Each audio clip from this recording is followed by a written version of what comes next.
Hope I am audible, screen visible. Okay, set അല്ലേ? Screen visible അല്ലേ? PPT കാണാൻ പറ്റുന്നുണ്ടേ?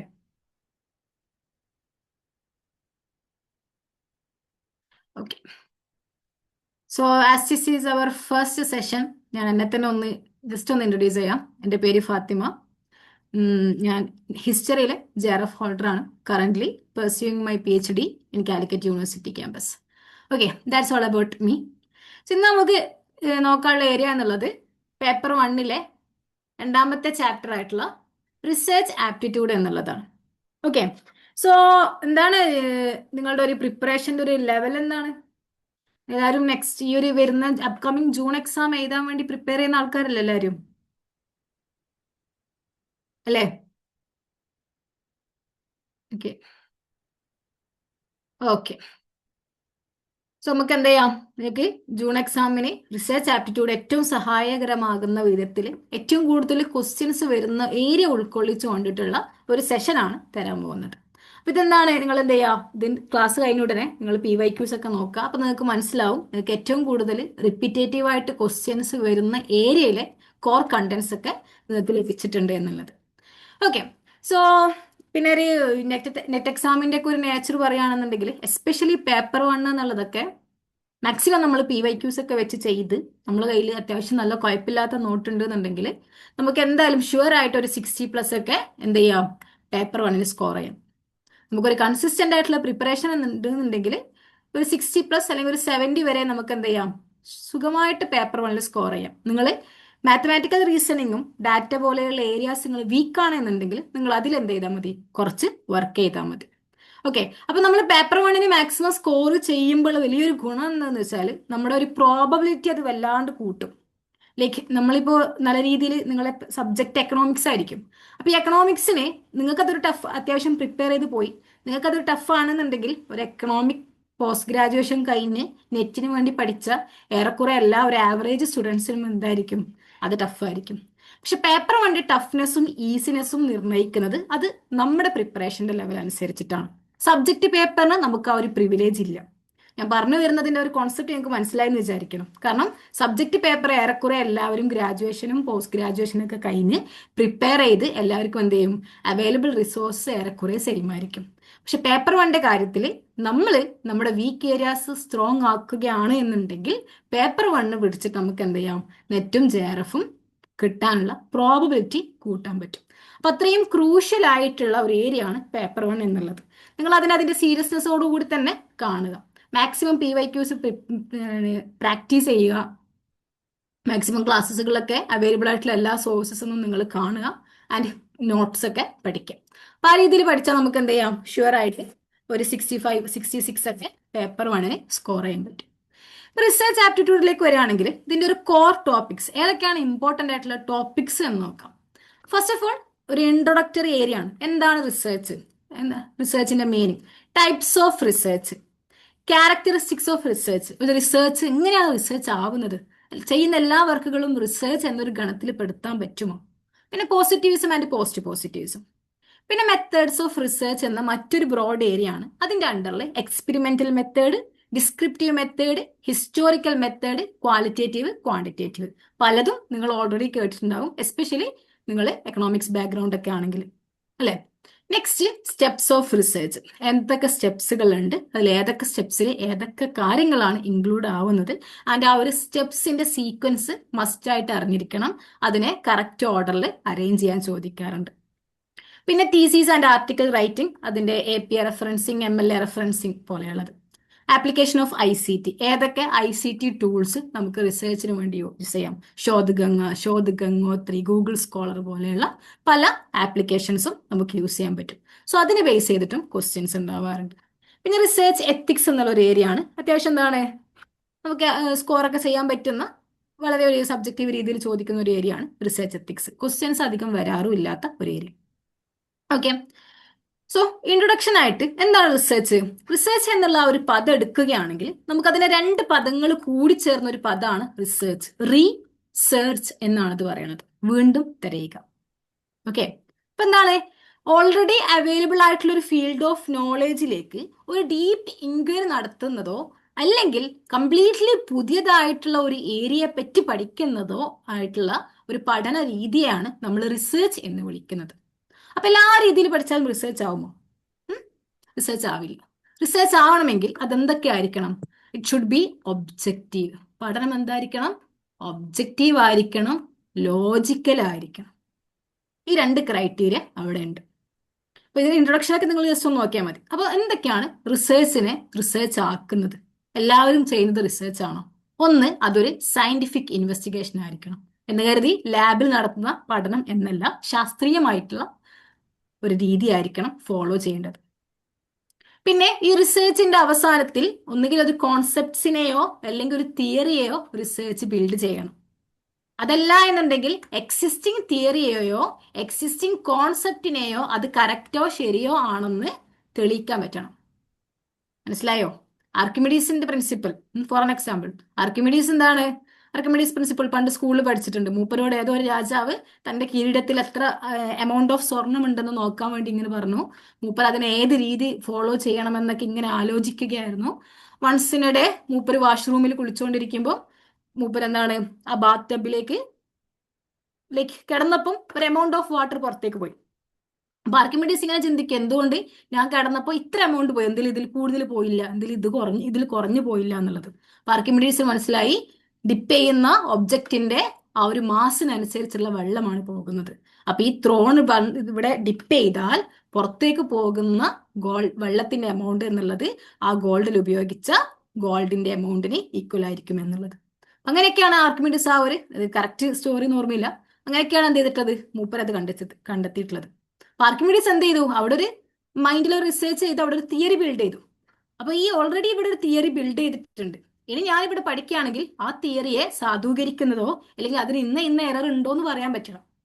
അപ്പൊ റിസർച്ച് എപ്പോഴും എന്തല്ല, തിയറിയെ ബിൽഡ് ചെയ്യൽ മാത്രമല്ല, എക്സിസ്റ്റിംഗ് തിയറിയെ ചെക്ക് ചെയ്യാനും റിസർച്ച് നടത്താം. അതാണ് അവിടുന്ന് നിങ്ങൾ എടുക്കേണ്ട take away. Okay, and it expands limits of knowledge. Already കണ്ടെത്തിയ അതേ ലിമിറ്റിൽ വീണ്ടും ഒരു പഠനം വെച്ച് അതുവരെ മാത്രം കണ്ടെത്തി നിർത്തരുത്. അത് റിസർച്ച് എന്ന കാറ്റഗറിയിൽ നമുക്ക് പരിഗണിക്കാൻ പറ്റില്ല. ഓൾറെഡി ഉള്ള ലിമിറ്റ്സ് ഓഫ് നോളജിന്റെ പുറത്തേക്ക് ഐഡിയാസ് കൊണ്ടുവരാൻ പറ്റണം.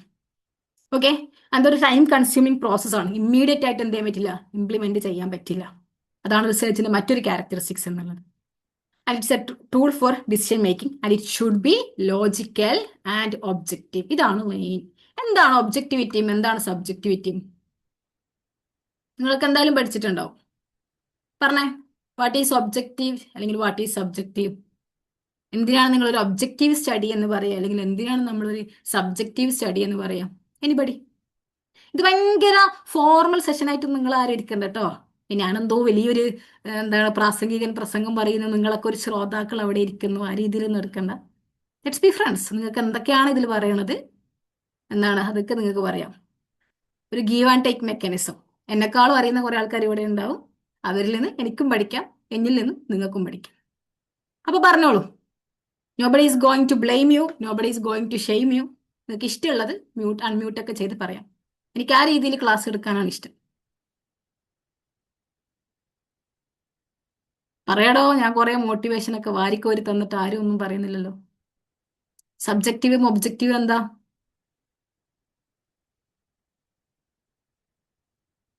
അറിയാനിട്ടാണോ അല്ല അറിഞ്ഞിട്ടും പറയാത്താണോ? ഓക്കെ, എന്നാ ഞാൻ തന്നെ പറഞ്ഞുതരാം. ക്വിസ് മാസ്റ്ററിന് ഒരു പോയിന്റ്. എന്താണ് ഒബ്ജക്റ്റീവ്? ഒബ്ജക്റ്റീവ് എന്നുള്ളത് ഒരു സ്റ്റഡി അത് ഫാക്ട്സിനെ അടിസ്ഥാനപ്പെടുത്തിയിട്ടുള്ള പഠനമാകുമ്പോൾ അത് ഒബ്ജക്റ്റീവ് സ്റ്റഡിയായി. ഓക്കെ, അതിൽ എന്തിന് റോളില്ല?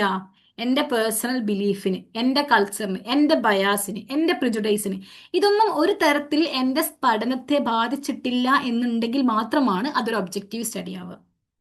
ഓക്കെ, ഫോർ ആൻ എക്സാമ്പിൾ, എന്നോട് കറന്റ് ഗവൺമെന്റിന്റെ കീഴിലുള്ള എഡ്യൂക്കേഷൻ പ്രോസസ്സിന്റെ ഒരു സ്റ്റഡി നടത്താൻ പറഞ്ഞു. എനിക്കാണെങ്കിൽ ഇപ്പം ഭരിക്കുന്ന ഗവൺമെന്റിനെ തീരെ ഇഷ്ടമല്ല. ഓക്കെ, ഞാനൊരു ഭയങ്കരമായിട്ടുള്ള ആ ഒരു പാർട്ടിയുടെ ഐഡിയോളജി എതിർക്കുന്ന ആളാണ്. ഫോർ എക്സാമ്പിൾ കേട്ടോ, എതിർക്കുന്ന ആളാണ്. അപ്പൊ ഞാൻ എന്ത് ചെയ്യും? ഏതായാലും എനിക്ക് റോള് കിട്ടിയിട്ടുണ്ട്.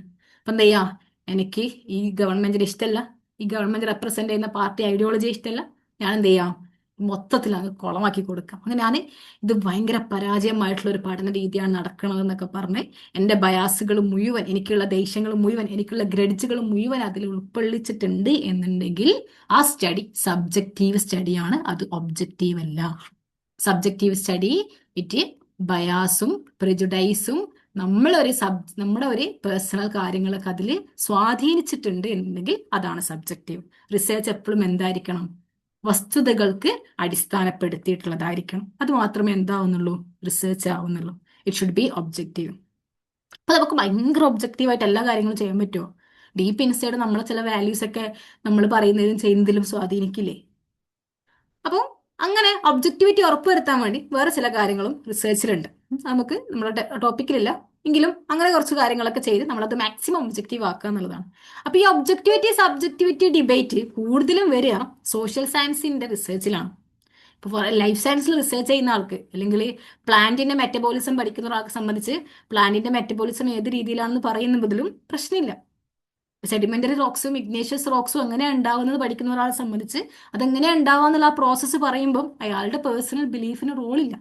പക്ഷെ സോഷ്യൽ സയൻസ് പോലെയുള്ള സബ്ജക്റ്റീവ് സബ്ജക്റ്റുകളിൽ എന്ത് വരും? സബ്ജക്റ്റിവിറ്റിയുടെ എലമെന്റ്സ് കടന്നു വരാനുള്ള സാധ്യത കൂടുതലാണ്. അപ്പൊ ഈ ഡിബേറ്റ് കൂടുതലും വരിക സോഷ്യൽ സയൻസിന്റെ അണ്ടറിലാണ്, വിച്ച് ഈസ് ക്വാളിറ്റേറ്റീവ് റിസർച്ചിന്റെ അണ്ടറിലാണ്. ഓക്കെ, സോ ഇനി രണ്ട് ആസ്പെക്റ്റുകളുണ്ട്, പോസിറ്റീവ്സും പോസ്റ്റ് പോസിറ്റീവ്സും. നിങ്ങൾക്ക് മനസ്സിലാവുന്നില്ല എന്നുണ്ടെങ്കിൽ നിങ്ങൾ അപ്പം തന്നെ എന്ത് ചെയ്യാം? ചാറ്റ് ബോക്സിൽ ചോദിക്കാം. എന്താണ് പോസിറ്റീവിസം? പോസിറ്റീവിസം എന്നുള്ളത് നോളേജ് എപ്പോഴും നമുക്ക് കാണാൻ പറ്റുന്ന, നമുക്ക് എണ്ണാൻ പറ്റുന്ന, തൊടാൻ പറ്റുന്ന അല്ലെങ്കിൽ മെഷറബിൾ ഫാക്ട്സുകൾ മാത്രമാണ് സയന്റിഫിക് നോളജിനെ പ്രൊഡ്യൂസ് ചെയ്യുക എന്നുള്ളൊരു അസേഷനാണ് പോസിറ്റീവിസം. എന്താണ്? കാണാനും തൊടാനും അളക്കാനും നിരീക്ഷിക്കാനും പറ്റുന്ന ഫിനോമിനാസിനെ പറ്റിയിട്ടുള്ള പഠനങ്ങളിൽ അത് മാത്രമാണ് ഒരു അൾട്ടിമേറ്റ് ട്രൂത്തിനെ ഉണ്ടാക്കുക എന്നുള്ളൊരു തോട്ടാണ് positivism. Knowledge is based on observable measurable facts and phenomena and that scientific method can reveal ultimate truth. ഇതാണ് positivism. For an example, Wayanad 2024 Chooralmala incident നടന്നു അല്ലെ? അപ്പൊ ആ ചൂരൽമല ഇൻസിഡന്റിൽ എത്ര ആൾക്കാർ മരിച്ചു? നിർഭാഗ്യവശാൽ ഒരുപാട് ആൾക്കാർ മരിച്ചു. അപ്പൊ അത്ര ഡാമേജ് ഉണ്ടായി, എത്ര ഹൗസസുകൾ കൊളാപ്സ് ആയി, എത്ര നമുക്കൊരു എക്കണോമിക് അല്ലെങ്കിൽ ഒരു ഫിസിക്കൽ ലോസ് അവിടെ ഉണ്ടായി എന്നുള്ളത് പഠിക്കുമ്പം അതെന്താണ്? എളുപ്പമാണ്, ഒബ്സർവബിൾ ആണ്, മെഷറബിൾ ഫാക്ട്സ് ആണ്. ഇന്ന റിപ്പോർട്ട് കൊടുത്താൽ മതി. അതിന്റെ അപ്പുറത്തേക്ക് അവിടെയുള്ള ആൾക്കാരുടെ ട്രോമ, അവർക്ക് അത് ഉണ്ടാക്കിയൊരു മെന്റൽ ഇമ്പാക്ട്, ഇത് നമുക്ക് എന്ത് ചെയ്യാൻ പറ്റില്ല, നമുക്ക് എണ്ണി നോക്കാൻ പറ്റുമോ? ഇയാൾക്ക് 5 കിലോഗ്രാം ട്രോമ ഉണ്ടായിട്ടുണ്ട്, ഇയാൾക്കാണെങ്കിൽ അത് 10 കിലോഗ്രാം ആണെന്ന് പറയാൻ പറ്റുമോ? എന്ന് കരുതി അപ്പുറത്തുള്ള ഈ ട്രോമയും ഈ മെന്റൽ പ്രഷറും ഇല്ലാതാവുന്നുണ്ടോ? ഇല്ല. അതാണ് പോസിറ്റീവിസം പറയുന്നത്. നമുക്ക് അളക്കാനും എണ്ണാനും നിരീക്ഷിക്കാനും പറ്റുന്ന കാര്യങ്ങളിലൂടെ മാത്രമാണ് അൾട്ടിമേറ്റ് ട്രൂത്ത് ഉണ്ടാവുക എന്നുള്ളതാണ്. അതുവഴി നമ്മൾ പഠിക്കുന്ന കാര്യങ്ങൾ മാത്രമാണ് സത്യം എന്നുള്ളത്. അഥവാ ക്വാണ്ടിറ്റേറ്റീവ് റിസർച്ച് ആണ് എപ്പോഴും നല്ലത് എന്നാണ് പോസിറ്റീവിസത്തിന്റെ വാദം. പക്ഷെ നമുക്ക് എന്ത് ചെയ്യാൻ പറ്റില്ല, ഇതിനെ പൂർണ്ണമായിട്ട് അംഗീകരിക്കാൻ പറ്റില്ല. കാരണം പല പഠനങ്ങളിലും ആൾക്കാരുടെ ആറ്റിറ്റ്യൂഡ് പഠിക്കുന്നത്, കൾച്ചർ പഠിക്കുന്നത്, വാല്യൂസ് പഠിക്കുന്നത്, ബിലീഫ്സ് പഠിക്കുന്നത്, ഇവിടെയും നമുക്ക് എന്ത് ചെയ്യാൻ പറ്റില്ല, അളന്ന് എണ്ണി തിട്ടപ്പെടുത്തുന്ന ഫാക്ട്സുകൾ മാത്രം പോരാ. അതിനപ്പുറത്തേക്ക് നമുക്ക് എന്ത് വേണം? ഒരു റിസർച്ചറിന്റെ റോൾ അവിടെ വേണം അല്ലേ? അപ്പോൾ ഇതിനെ കൗണ്ടർ ചെയ്തുകൊണ്ട് വന്ന നെക്സ്റ്റ് തോട്ടാണ് പോസ്റ്റ് പോസിറ്റീവിസം. ഓക്കെ, അപ്പൊ പോസ്റ്റ് പോസിറ്റീവിസം എന്താണ് പറഞ്ഞിട്ടുള്ളത്? പോസ്റ്റ് പോസിറ്റീവിസം പറയുന്നു, ഈ അളഞ്ഞ് തിട്ടപ്പെടുത്തിയ കാര്യങ്ങൾ കൊണ്ട് മാത്രം നമുക്ക് എല്ലാ കാര്യങ്ങളും അറിയാൻ പറ്റില്ല. കാരണം ഹ്യൂമൻ നോളേജ് എന്നുള്ളത് ലിമിറ്റഡ് ആണ്, അതുപോലെ ഇംപെർഫെക്റ്റും ആണ്. ഓക്കെ, അപ്പം ഒബ്ജക്റ്റീവ് തന്നെ ആയിരിക്കണം പഠനം, ബട്ട് സ്റ്റിൽ എന്താവണം? നമ്മുടെ ആ ഒരു പെർസെപ്ഷനും റോൾ ഉണ്ടാവണം, റിസർച്ച് ചെയ്യുന്ന ആളുടെ പെർസെപ്ഷനും റോൾ ഉണ്ടാവണം. അതുകൊണ്ട് തന്നെ ഒരേ സമയം ക്വാണ്ടിറ്റേറ്റീവ് മെത്തേഡും ക്വാളിറ്റേറ്റീവ് മെത്തേഡ്. എന്താണ് ക്വാണ്ടിറ്റേറ്റീവ്? ക്വാണ്ടിറ്റേറ്റീവ് മീൻസ് ക്വാണ്ടിറ്റിയിൽ എക്സ്പ്രസ് ചെയ്യുന്ന, ലൈക്ക് അളന്ന് തിട്ടപ്പെടുത്താൻ പറ്റുന്ന കാര്യങ്ങൾ, കിലോഗ്രാമിലും സെന്റിമീറ്ററിലും മീറ്ററിലൊക്കെ പറയുന്ന ഫാക്ട്സുകൾ. ക്വാളിറ്റിയിൽ നമുക്ക് എന്ത് ചെയ്യാൻ പറ്റില്ല, അതിനെ അളന്ന് തിട്ടപ്പെടുത്താൻ പറ്റില്ല. ആറ്റിറ്റ്യൂഡ്, ബിലീഫ്, കൾച്ചർ, ഇത് രണ്ടും പഠിക്കേണ്ടതാണ്. ഇത് രണ്ടിനും വേണ്ടിയിട്ടുള്ള ഒരു തോട്ട്സ് ആണ്. ഒന്ന് പോസിറ്റീവിസം പറയുന്നു ഒബ്സർവബിൾ ആയിട്ടുള്ള മെഷറബിൾ ആയിട്ടുള്ള ഫാക്ട്സുകൾ മാത്രമാണ് അൾട്ടിമേറ്റ് ട്രൂത്ത് പ്രൊഡ്യൂസ് ചെയ്യുക. അതുകൊണ്ട് റിസർച്ച് എപ്പോഴും സയന്റിഫിക് ആവണമെങ്കിൽ ക്വാണ്ടിറ്റേറ്റീവ് മെത്തേഡ് ഫോളോ ചെയ്യണം. അതാണ് പോസിറ്റിവിസത്തിന്റെ വാദം. അപ്പൊ ഒഗസ്റ്റേ കോംറ്റിയാണ് പോസിറ്റിവിസത്തിന്റെ ഫാദർ ആയിട്ട് പറയുന്നത്. പോസിറ്റിവിസം എന്ത് പറയുന്നു? ഇത് ശരിയാവില്ല. കാരണം എന്താണ്? എല്ലാ നോളജും മനുഷ്യന്റെ ലിമിറ്റ്സ് ഉണ്ട്. അപ്പൊ എല്ലാ സാധനങ്ങളും നമുക്ക് എന്ത് ചെയ്യാൻ പറ്റില്ല? ഒബ്സർവബിളും അല്ല, മെഷറബിളും അല്ല. അപ്പൊ അതല്ലാത്ത അപ്പുറത്തും എന്ത് നടക്കണം? പഠനം നടക്കണം. അപ്പൊ ബോത്ത് ക്വാണ്ടിറ്റേറ്റീവും ക്വാളിറ്റേറ്റീവും വഴി പഠനങ്ങൾ ഉണ്ടാവണം.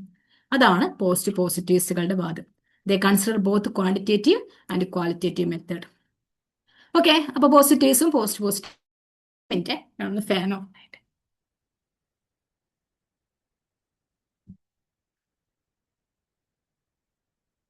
ഓക്കെ, നമുക്ക് പഠിക്കാനുള്ളത് ടൈപ്സ് ഓഫ് റിസർച്ച് ആണ്. അപ്പോൾ റിസർച്ചിനെ ചില വസ്തുതകൾക്ക് അടിസ്ഥാനപ്പെടുത്തി പല ടൈപ്സുകളായി തിരിച്ചിട്ടുണ്ട്. ഒന്നാണ് അതിന്റെ ഒബ്ജക്റ്റീവ്സിനനുസരിച്ച്, എന്താണ് ആ റിസർച്ച് കൊണ്ടുള്ള ലക്ഷ്യം എന്നതിനനുസരിച്ച് descriptive, correlational, explanatory, exploratory, experiment, ഇത്ര ടൈപ്സ് ആയി തിരിച്ചിട്ടുണ്ട്. അതിന്റെ ഔട്ട്കമ്മിനനുസരിച്ച്, അതിന്റെ റിസൾട്ടിനനുസരിച്ച് അത് ഫണ്ടമെന്റൽ റിസർച്ച് അല്ലെങ്കിൽ അപ്ലൈഡ് റിസർച്ച് എന്ന രീതിയിൽ ക്ലാസിഫൈ ചെയ്തിട്ടുണ്ട്. നമ്മൾ ഉപയോഗിക്കുന്ന ലോജിക്കിനനുസരിച്ച് അത് ഡിഡക്റ്റീവ് റിസർച്ച് അല്ലെങ്കിൽ ഇൻഡക്റ്റീവ് റിസർച്ച് എന്ന രീതിയിൽ ക്ലാസിഫൈ ചെയ്തിട്ടുണ്ട്. പ്രോസസ്സിനനുസരിച്ച് quantitative research, qualitative research. Inquiry mode അനുസരിച്ച് സ്ട്രക്ചേർഡ്, അൺസ്ട്രക്ചേർഡ്. ഐഡിയ അല്ലെങ്കിൽ കോൺസെപ്റ്റ് അനുസരിച്ച് കൺസെപ്ഷ്യൽ, എംപിരിക്കൽ.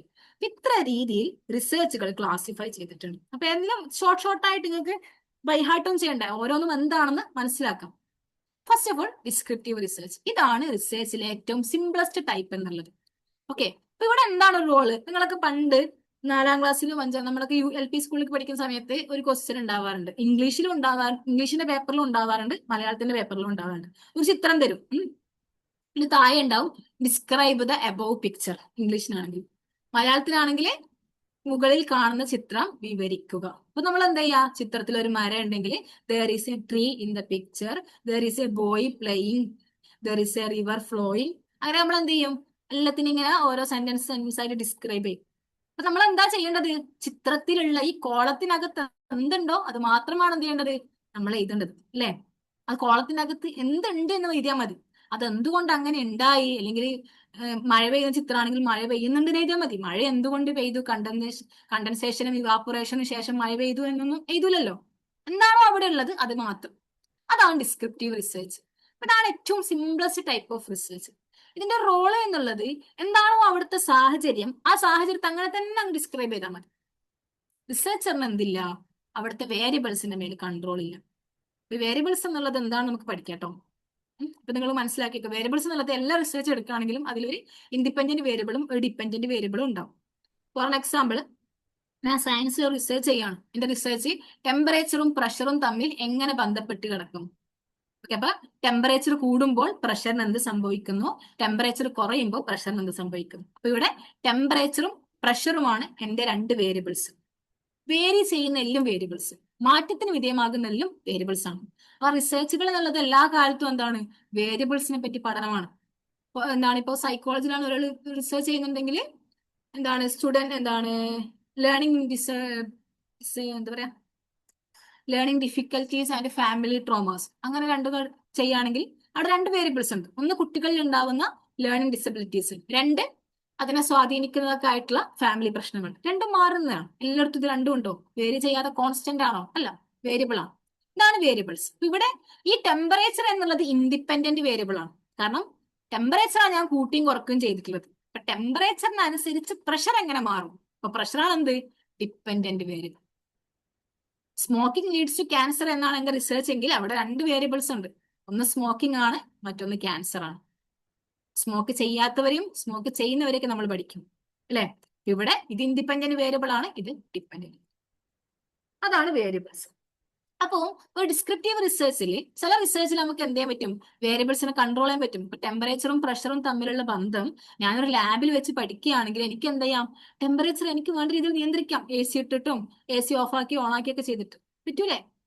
അതെവിടെ പറ്റില്ല? ഡിസ്ക്രിപ്റ്റീവ് റിസർച്ച് പറ്റില്ല. ഡിസ്ക്രിപ്റ്റീവ് റിസർച്ചിൽ റിസർച്ചർ ഒന്നും ചെയ്യേണ്ട, വേരിയബിൾസിനെ ഒന്നും കൺട്രോൾ ചെയ്യേണ്ട. എന്താണോ അവിടുത്തെ സാഹചര്യം അത് അതുപോലെ എന്ത് ചെയ്യുക, പറയുക.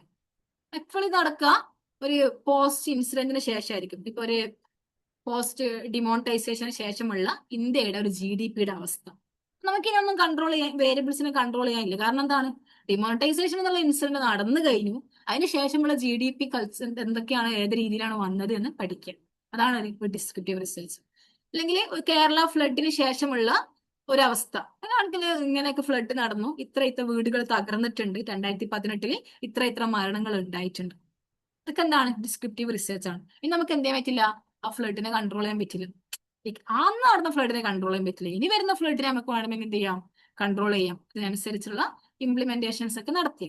പക്ഷെ എന്തില്ല, ഡിസ്ക്രിപ്റ്റീവ് റിസർച്ചിൽ അതിന് റോളില്ല. ഓൾറെഡി നടന്ന അല്ലെങ്കിൽ നടന്നുകൊണ്ടിരിക്കുന്ന ഒരു സിറ്റുവേഷനെ അതേ രീതിയിൽ പ്രസന്റ് ചെയ്യുക. ഓക്കെ, അപ്പൊ it includes surveys and fact finding enquiries. ഇതാണ് ഡിസ്ക്രിപ്റ്റീവ് റിസർച്ചിൽ ഉണ്ടാവുക. ഡിസ്ക്രിപ്റ്റീവ് റിസർച്ചിന്റെ മറ്റൊരു ഫീച്ചർ എന്താണെന്ന് വെച്ചാൽ, ഇവിടെ വാട്ടിന് മാത്രമേ റോളുള്ളൂ. വൈ എന്നുള്ളൊരു ക്വസ്റ്റ്യൻ എന്തില്ല, റോളില്ല. അപ്പം എന്തുകൊണ്ട് ചിത്രത്തിൽ എന്തുണ്ട്? ഒരു മരം ഉണ്ട്, ചിത്രത്തിൽ മഴ പെയ്യുന്നുണ്ട്, കുട്ടി കളിക്കുന്നുണ്ട്, കുട്ടി കൊട ചൂടുന്നുണ്ട്, ഇപ്പുറത്തൂടെ ഒരു വെള്ളം ഒഴുകുന്നുണ്ട്. അങ്ങനെ തന്നെ ഇതാണ് ഡിസ്ക്രിപ്റ്റീവ് റിസർച്ച്. എന്തുകൊണ്ട് മഴ പെയ്യുന്നു, അല്ലെങ്കിൽ എന്തുകൊണ്ട് കുട്ടി ആ കൊട ചൂടിയിട്ടുണ്ട് എന്നുള്ളതിനൊന്നും എവിടെ റോളില്ല. ഡിസ്ക്രിപ്റ്റീവ് റിസർച്ചിന് റോളില്ല. ഡിമോണിറ്റൈസേഷന് ശേഷം ഇന്ത്യയുടെ അവസ്ഥ ഇതാണെന്ന് മാത്രം പറഞ്ഞാൽ മതി. എന്തുകൊണ്ട് ഇങ്ങനെയായി എന്നുള്ള വൈ എന്ന ക്വസ്റ്റ്യൻ എവിടെ റോളില്ല, ഡിസ്ക്രിപ്റ്റീവ് റോളില്ല. കാരണം അത് സിംപ്ലസ്റ്റ് ടൈപ്പ് ഓഫ് റിസർച്ച് ആണ്, ജസ്റ്റ് ഡിസ്ക്രിപ്ഷൻ മാത്രമാണ്. Okay, so in simple words, descriptive research is all about describing the phenomenon, observing and drawing conclusions from it. അപ്പൊ ഈ ഡിസ്ക്രിപ്റ്റീവ് റിസർച്ചിന്റെ അണ്ടറിൽ നമുക്ക് പെടുത്താൻ പറ്റുന്ന രണ്ടെണ്ണമാണ്. ഒന്ന് എക്സ്പോസ്റ്റ് ഫാക്ടോയും ഹിസ്റ്റോറിക്കൽ റിസർച്ചും. ഓക്കെ, ഒന്നാമത്താണ് എക്സ്പോസ്റ്റ് ഫാക്ടോ റിസർച്ച്. എന്താണ് എക്സ്പോസ്റ്റ് ഫാക്ടോ? ആ ടൈറ്റിൽ ഉള്ള പോലെ തന്നെ സംഭവം നടന്നു, പോസ്റ്റ് ആണ്. ഓക്കെ, പോസ്റ്റ് ഇൻഡിപെൻഡൻസ് എന്നൊക്കെ നമ്മൾ പറയല്ലേ, സ്വാതന്ത്ര്യത്തിന് ശേഷം. അപ്പൊ ആ ഒരു ഫിനോമിനൽ അവിടെ നടന്ന ശേഷം നമ്മൾ പഠിക്കുന്ന പഠനം അതെന്തായിരിക്കും? ഡിസ്ക്രിപ്റ്റീവ് റിസർച്ച് ആയിരിക്കും. It is used in social science and business organisation. It is conducted in context of A phenomenon after it had occurred. ഒന്നുകിൽ അത് നടന്നു കഴിഞ്ഞു, അല്ലെങ്കിൽ അതിന്റെ ഒക്കറൻസിന്റെ സമയത്ത് നമ്മൾ അതിനെ റിപ്പോർട്ട് ചെയ്യുന്നതാണ് എക്സ്പോസ്റ്റ് ഫാക്ടർ. ഇവിടെ എന്തില്ല, നമുക്ക് ഇനി ഒരു വാരിയബിൾസിനെ മാറ്റാനുള്ള റോളില്ല. ഫ്ലഡ് ഓൾറെഡി നടന്നു, ഇനി നമുക്ക് എന്ത് ചെയ്യാൻ പറ്റില്ല?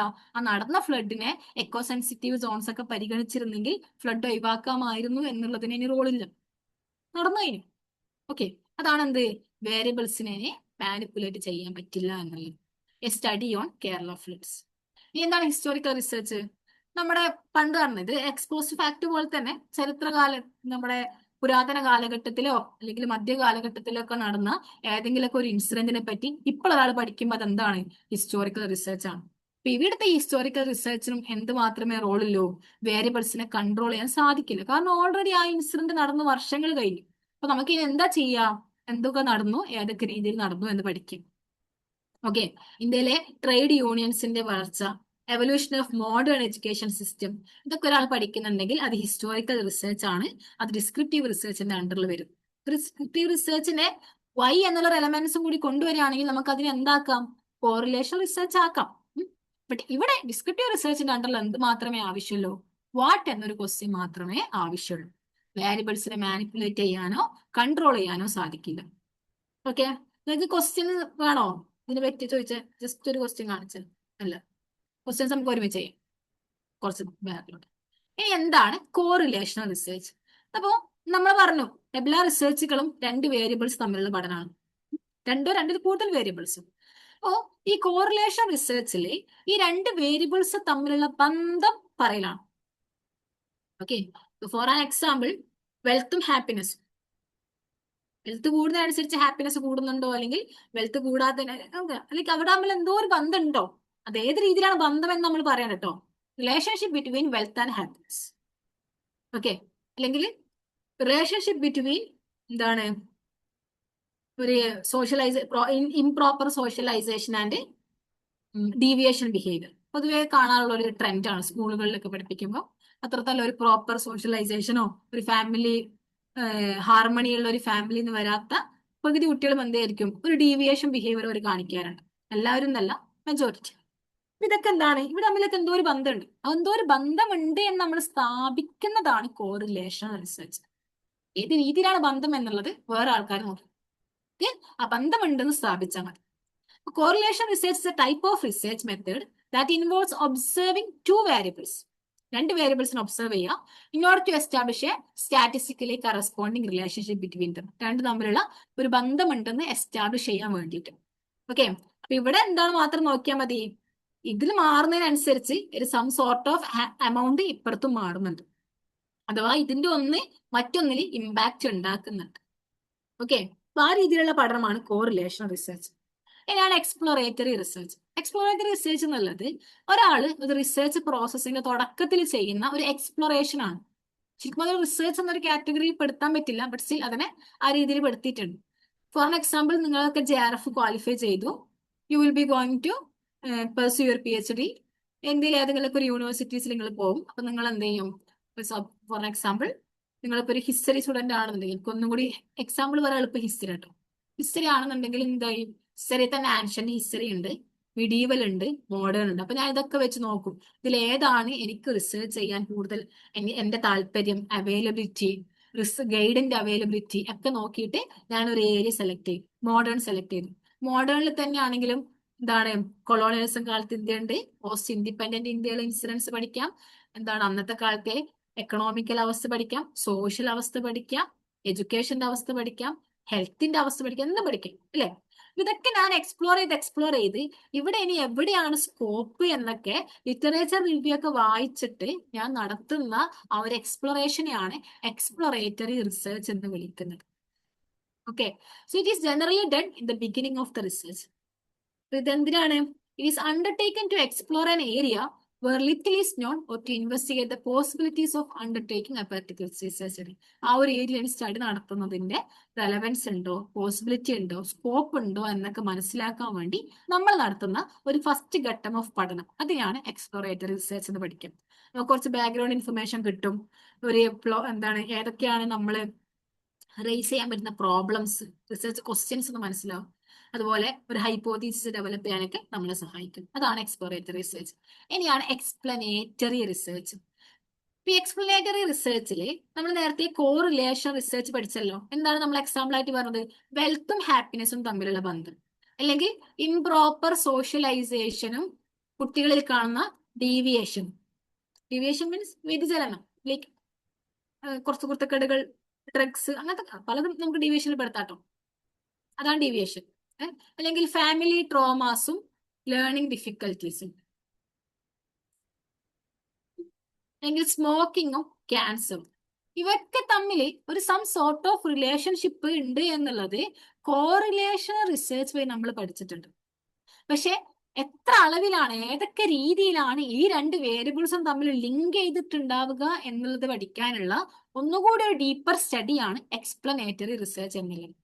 which means it is the expansion of correlational research. Correlational researchന്റെ ഒരു എക്സ്പാൻഷൻ ആണ്. ഞാൻ പറയുന്നതൊക്കെ മനസ്സിലാവുന്നില്ലേ? ജസ്റ്റ് ഒന്ന് കമന്റ് ചെയ്ത്, ലൈക്ക് എന്റെ സ്പീഡ്, ഞാൻ പറയുന്നതൊക്കെ നിങ്ങൾക്ക് ഫോളോ ചെയ്യാൻ പറ്റുന്നുണ്ടോ ഇല്ലയോ എന്നുള്ളത്. തീരെ റെസ്പോൺസ് വരാത്തപ്പോ ഓക്കെ ഓക്കെ അപ്പോ എല്ലാം ചെറിയ ചെറിയ ടേംസിലുള്ള ചെറിയ വ്യത്യാസമേ ഉള്ളൂ. ക്വസ്റ്റ്യൻസും കൺഫ്യൂസ് ആവും, ആ രീതി തന്നെ ശ്രദ്ധിച്ചിരിക്കും. അപ്പൊ ഇതാണ് കോറിലേഷൻ റിസർച്ചിന്റെ എക്സ്പാൻഷൻ ആണ് എക്സ്പ്ലനേറ്ററി റിസർച്ച് എന്നുള്ളത്. ഓക്കെ, അപ്പോ നമ്മൾ നേരത്തെ പറഞ്ഞു വെൽത്തും ഹാപ്പിനെസ്സും തമ്മിൽ എന്തോ റിലേഷൻഷിപ്പ് ഉണ്ട്, പക്ഷെ ഏത് രീതിയിലാണ് നമ്മൾ എന്ത് ചെയ്തിട്ടില്ല, എസ്റ്റാബ്ലിഷ് ചെയ്തിട്ടില്ല. സ്മോക്കിങ്ങും ക്യാൻസറും തമ്മിൽ എന്തോ ഒരു ബന്ധമുണ്ട് എന്ന് കരുതി ലോകത്ത് ക്യാൻസർ വന്ന മുഴുവൻ ആർക്കും സ്മോക്കിംഗ് വഴി ക്യാൻസർ വന്നാണെന്നും പറയാൻ പറ്റില്ല. ഏത് രീതിയിലാണ് അത് സ്വാധീനിച്ചിട്ടുള്ളത്. ഡ്രഗ് അഡിക്ഷനും ഫാമിലി ട്രോമാസും തമ്മിൽ എന്തോ ബന്ധമുണ്ട് എന്ന് കരുതി ഫാമിലി പ്രശ്നമുള്ള എല്ലാവർക്കും പോയി ഡ്രഗ് യൂസ് ചെയ്യലാണോ? അല്ല, അതിനൊക്കെ എന്തുണ്ട്, ഒരു സം സോർട്ട് ഓഫ് സാധനങ്ങൾ അതിനൊക്കെ സ്വാധീനിക്കുന്നുണ്ട്. അതെങ്ങനെയൊക്കെ ഏതൊക്കെ രീതിയിൽ, വൈ ആൻഡ് ഹൗ എന്നുള്ള പഠനമാണ് എക്സ്പ്ലനേറ്ററി റിസർച്ച്. മനസ്സിലായല്ലോ? അപ്പൊ അവിടെ നമ്മൾ കോറിലേഷൻ റിസർച്ച് വഴി നമ്മൾ രണ്ട് കാര്യങ്ങൾ തമ്മിൽ ഒരു സ്റ്റാറ്റിസ്റ്റിക്കലി കറസ്പോണ്ടിങ് റിലേഷൻഷിപ്പ് ഉണ്ട് എന്ന് എസ്റ്റാബ്ലിഷ് ചെയ്തു. ആൻഡ് എക്സ്പ്ലനേറ്ററി റിസർച്ച് വഴി ഹൗ ആൻഡ് വൈ ആ സാധനം നടക്കും. Okay, so explanatory research is an attempt to connect different ideas and understand the different reasons, causes and effects. ഇതൊക്കെ വരുമ്പോഴാണ് അത് എക്സ്പ്ലനേറ്ററി റിസർച്ച് ആവുക. Why and how stress leads to heart disease. ഇതിപ്പോ ഇതേ correlation റിസർച്ചിലാണ് ഇത് പഠിച്ചത്. ഇത് എങ്ങനെ വരിക, relationship between stress and heart disease, ആ രീതിയിലെ വരും.